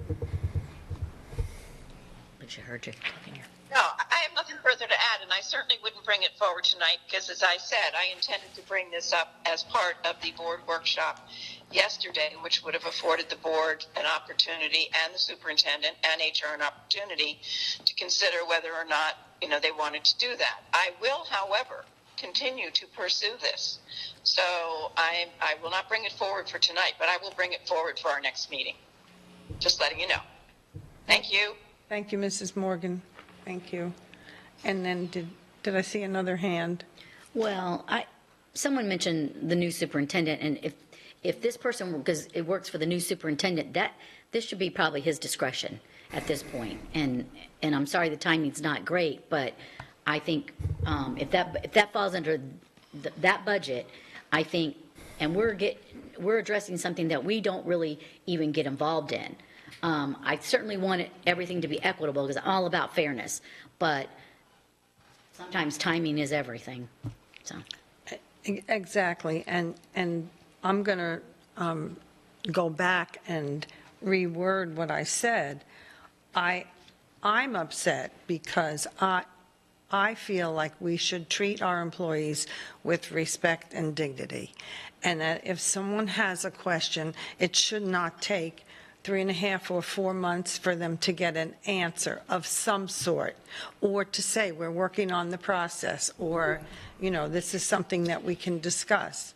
But you just don't leave your employees. Can I respond to that? We have met with Christy several times. I don't know, 3, 4 times. Dr. Savage and Dr. Carlin and I have had several meetings about this. We thought we were in a place with her, and I'm looking at Dr. Carlin because Dr. Carlin communicated with her last. So to hear this today. Like I said, I'm in my office doing work with Suzette and others, and then Denise texts me and says, "Are you watching the meeting?" I was surprised, as probably many others were, to hear that this was happening today. So, yes, so nobody has ignored it at all. But she has a contract. We've been, I guess, what you would call negotiating with her, but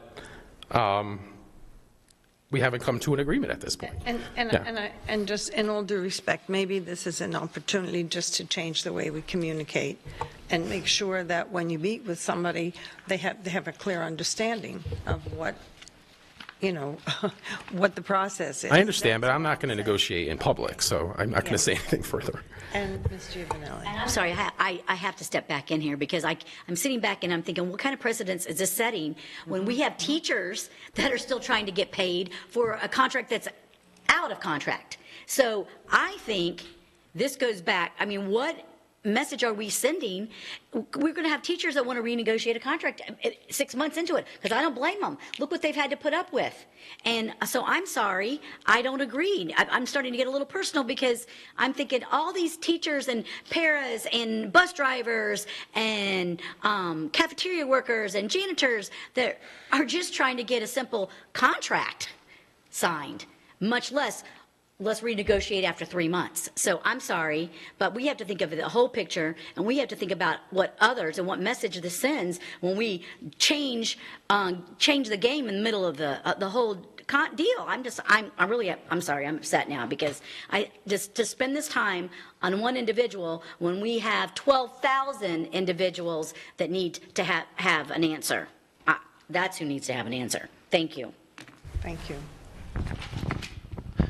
Well, and I just have to say, Ms. Giovanelli, I really appreciate that comment, because one of the reasons why I would say it is, as the person in this organization, one of the most things I'm passionate about is compensation, fair compensation. Yeah. There's one pie. And we have a great deal of folks who are thinking about this. It's actually put a lot of stress in the organization to know that many contracts are up at the end of June, where people, with a superintendent transition coming in, knowing that he will have different visions potentially of things to shape the organization, that could lead to potential non-renewals in some of those positions. So there's a lot of people who are impacted where their very livelihood could be impacted in the ending of their employment or things of that nature, with restructuring the organization. We're in the midst of our budget process, or we're going through every single division. So I just want to make sure it's being properly contextualized, that in no way, when an employee says, I want a raise, they're entitled to say that. It doesn't necessarily create in the organization, well, now we have an obligation to give them that raise. I think we have to execute a fair and reasonable process. And so my ask to the team immediately after getting this was, what is fair and reasonable? I wasn't privy to the amount that was requested. I just said whatever, because I wasn't reconciling those pieces. What I said was, work through this process, go through that piece, ask the right questions, go through that engagement. It sounds as if that has occurred, multiple meetings back and forth, and it's not even just the monetary terms, any non-monetary terms, as you mentioned, rolling over contracts. I think equity, not just in compensation, but in other these other terms that are potentially important as well. All those things should be evaluated. But I think, I hate to put words in Ms. Morgan's mouth, but I think what she was probably looking for was, I am given clear direction by my by those who give me that type of direction. That helps me to say this is more of an organizational priority than all the other pieces, because obviously we've been negotiating with the union since September, August. So negotiations can take an awful long time as well. I would just say in this particular case, we don't want, certainly we love them to be speedy, but if this is a real priority of the board to get us to a very quick and speedy resolution, then I'm happy to receive that direction. Otherwise, I would say, I look forward to an update, not in a public meeting, from the two of you on where we're at with our attorney as well. And I'd like to make one more comment. Yes, Ms. Morgan. Go ahead, Ms. Morgan. The issue is fairness and equity within job classifications. A contract was signed with an employee in October. I don't know whether it was market-based or not. A month later, contracts were signed with two new employees. Well, not one. One was new, the other one was in a different position. But effectively, given salary increase or given salaries that were purportedly market-based rated, I don't know if HR gave Attorney Dupuy-Bruno the market-based salaries for those two positions. And I guess my question would be, when it came to November and you were doing market-based contracts for two new legal employees, did you have any concern whatsoever that there was inequity and unfairness within the group? I just can't. I understand the argument about somebody signs a contract. Somebody signed a contract and the playing field was this. Then some other people signed contracts that changed the playing field. And now you're saying, we're not going to let you play in that field. I'm sorry to be dogmatic about it, but I think this just signals sort of an arbitrary and capricious way of compensating people and setting terms of employment, which is exactly why I said there is inequity within the appointed salary schedule, and in part it's due to the fact that we have these outliers, these board attorney positions that are contractual and not aligned with the terms of employment for every other employee of the district, including our chiefs. And that's a problem. And that's really what I'm trying to get at. So that's it. I've said my piece. I'm done. Thank you. So I can answer the question relative to the ranges were given to Ms. Dupuy-Bruno for her two attorney positions per our compensation, labor relations and compensation office. I believe Ms. Schroed's current salary falls within those. So I think there's only a difference of $3,000 between her and one of those attorneys. So I'm not sure where we should have gone with that piece. I say this as someone that was underpaid to the board attorney by $70,000 or $80,000 when I was the attorney here in the staff attorney's office. So there was an equity there. That doesn't mean there shouldn't be, and I stand for that. But I don't think there was a huge disparity between the pay of Ms. Schroed and the other attorneys. Well, I think I've heard that I would love to provide a little bit more information. I think I think that would be wonderful to have a little bit more information.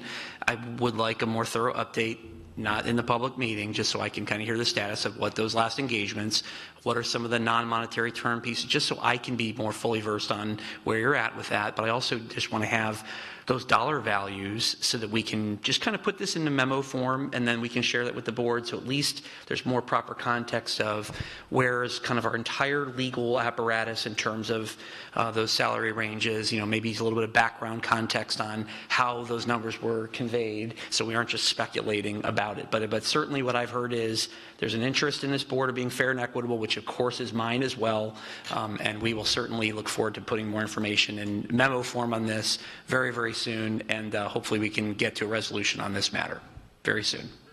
Thank you. Thank you. Okay, moving along. Ms. Vaughn. Thank you. Board member comments. I wanted to make a few comments about the second presentation today, the planning and capacity, and comments first on a couple things that were mentioned by board colleagues. I was interested in what Ms. Jordan had to say about the zone changes. I'm not as familiar as she is with the particular streets. I mean, I've been in that area, but I think what she said bears some examination by the board. So that's one thing that, perhaps as a board, we can have consensus whether we want to direct the superintendent or whatever would be the best way to look at what would be the impact of some small changes in those zones. So I don't know where we want to go with that. Then Ms. Morgan mentioned earlier today about the technical colleges, and I think most of us agree that the sooner the better. I have talked numerous times about some other approaches to the career training and ways that I don't know if it's been examined, but ways that we can get better utilization out of some of the academies, especially the academies that have the special rooms, the special equipment. The other thing is, I would like to see perhaps a study, we're talking about doing K-8 study. I thought we had a presentation on that a year or two ago. Yeah, and I can see pros and cons of it, but maybe we need a refresher course and take a look at that as we, proceed with our building. But I'm wondering if any of the high schools in Florida have comprehensive, maybe 11th and 12th grade high schools that, and I've also talked about, having a vocational school for our high school students. That's a freestanding vocational school, but we could also have a school that's, let's say, for 11th and 12th graders that have we used examples about veterinary and different certification just recently that have the capacity to have these higher certifications, so that one I'm familiar with is hairstylist, so that when a student graduates from this high school and has gone through the cosmetology program, let's say, they have the opportunity to take whatever exams Florida requires, and so they would graduate from this school with their focus on cosmetology, but there would be teachers in that school doing the basic junior and senior courses, the English 4 and the government and economics and all of that. So I think we need to get a little more creative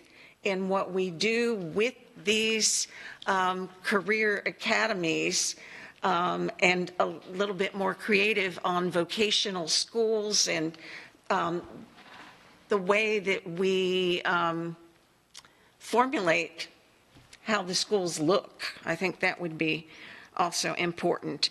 And the third thing I'll mention is Innovation School.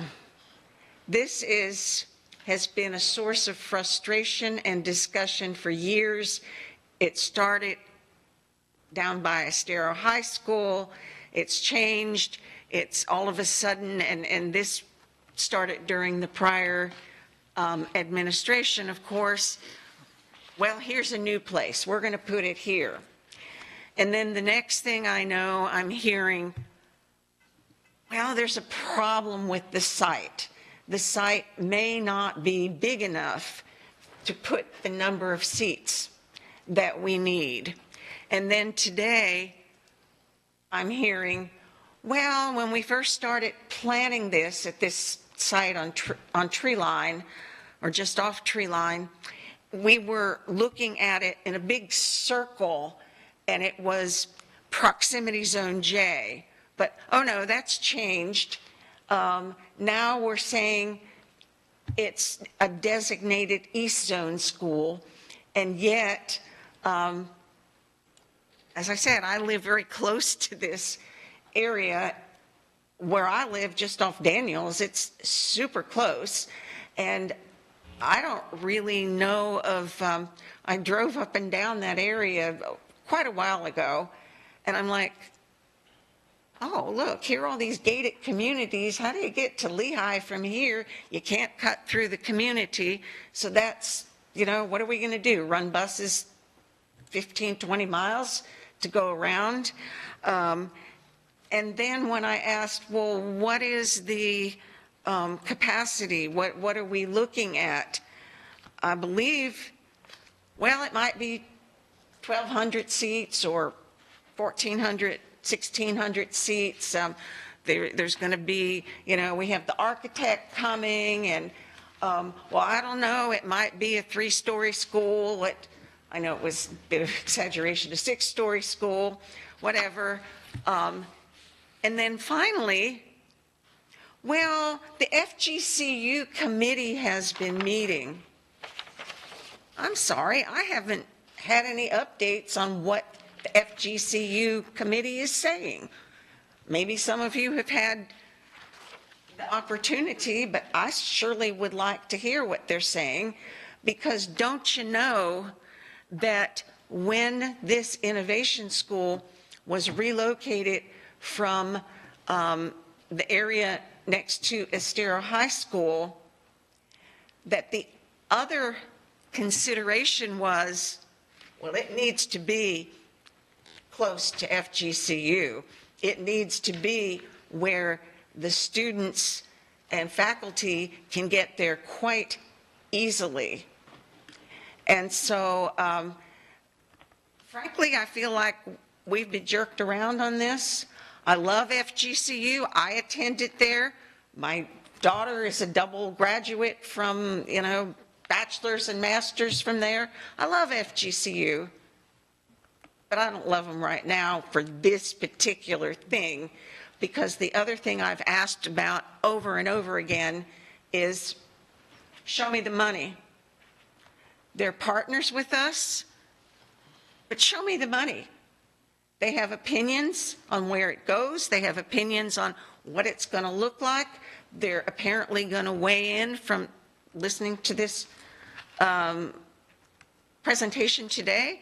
This FGCU committee, whoever they are, they're weighing in on what the school should look like. Well, I'm sorry, it's our Lee County school. They're our partners, and if they want to say how it looks and all this other stuff, one more time, I'm going to say, show me the money. And with that, go Eagles for this, and I'm done. Ms. Fisher? Communications reminds us that every 4 hours we have to take a 10-minute break for our legal compliance for closed caption. So, right, so we have till 5 o'clock, and we have to take a break because of the recording. So we have 7 minutes. We have 7 minutes, and I will reserve my comments for later this evening, and Ms. Jordan and Ms. Giovanelli will. So that gives you, Ms. Gittens, 6 minutes. I don't need all 6 minutes. I'll reserve the majority of mine until later. I do want to address the fact that 2 things. The K through 8 presentation was held right here in the spring of last year, and at the end of it, the majority of the board, I think I may have been the only one that thought we should go ahead, and everyone else said, no, it doesn't seem like it's going to be helpful, and it's not going to be good for us. However, they continued with the K through 8 for quadruple A, and that was not taken off the table. Just wanted to put that out there. Since 2018, I have talked about the technical school in the East, and I was told by Dr. Atkins, 2 years ago, it's on the 5-year plan. And when the budget was redone or whatever, I saw that it was on the 10-year plan, and it's on tape because I brought it up. Well, when did it switch from 5 to 10? And I was told, oh, no, it's going to be done. And then most recently, I was told it was on the 10-year plan again.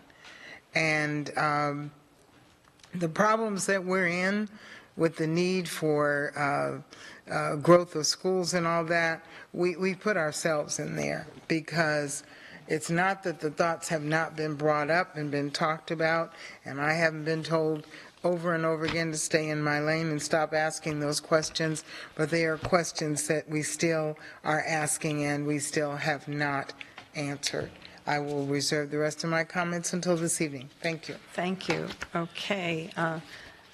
Superintendent Savage. Well, just because I see we have very few minutes, just want to remind everyone, if they go to the most recent final adopted budget for this year, it's a 170-page document, but it's a great document. On page 97 of the PDF of 170, it breaks down all the capital plan projects that were funded for the next 5 years. For this year, included the next 5 years, this year and the next 5 years. Within that, if you go to last year's budget, the 2021, you will find $0 allocated for the technical schools. If you were to add them all up now with what we adopted this year, and I know because I was a part of this process, $67 million, including East Technical Center, Fort Myers Tech Remodel, Cape Coral Tech Addition. Again, as I mentioned during the earlier presentation, if you go to the prior year's budget and look at how many schools, all the schools we talked about today, those weren't there. They are now. So I understand there's this perception that we haven't done these things. Well, it all starts with getting in the budget. That's the first step. You don't just build things if you don't have it in the budget. Right. So it's in the budget. Now it's a matter of, once it's in the budget, actualizing those pieces by going through this competitive procurement process, getting the design work done, getting the building. It's a multi-year process, but it starts with the budget, and this year's budget has it all in there. I just wanted to reiterate to everyone, that's a great way. It's a single pager. It's a very efficient way to do it. Thank you. Thank you very much. Attorney Dupree-Bruno. I have no comment. Thank you. Thank you very much. Okay. Seeing no other business and hearing no objection, this meeting is adjourned.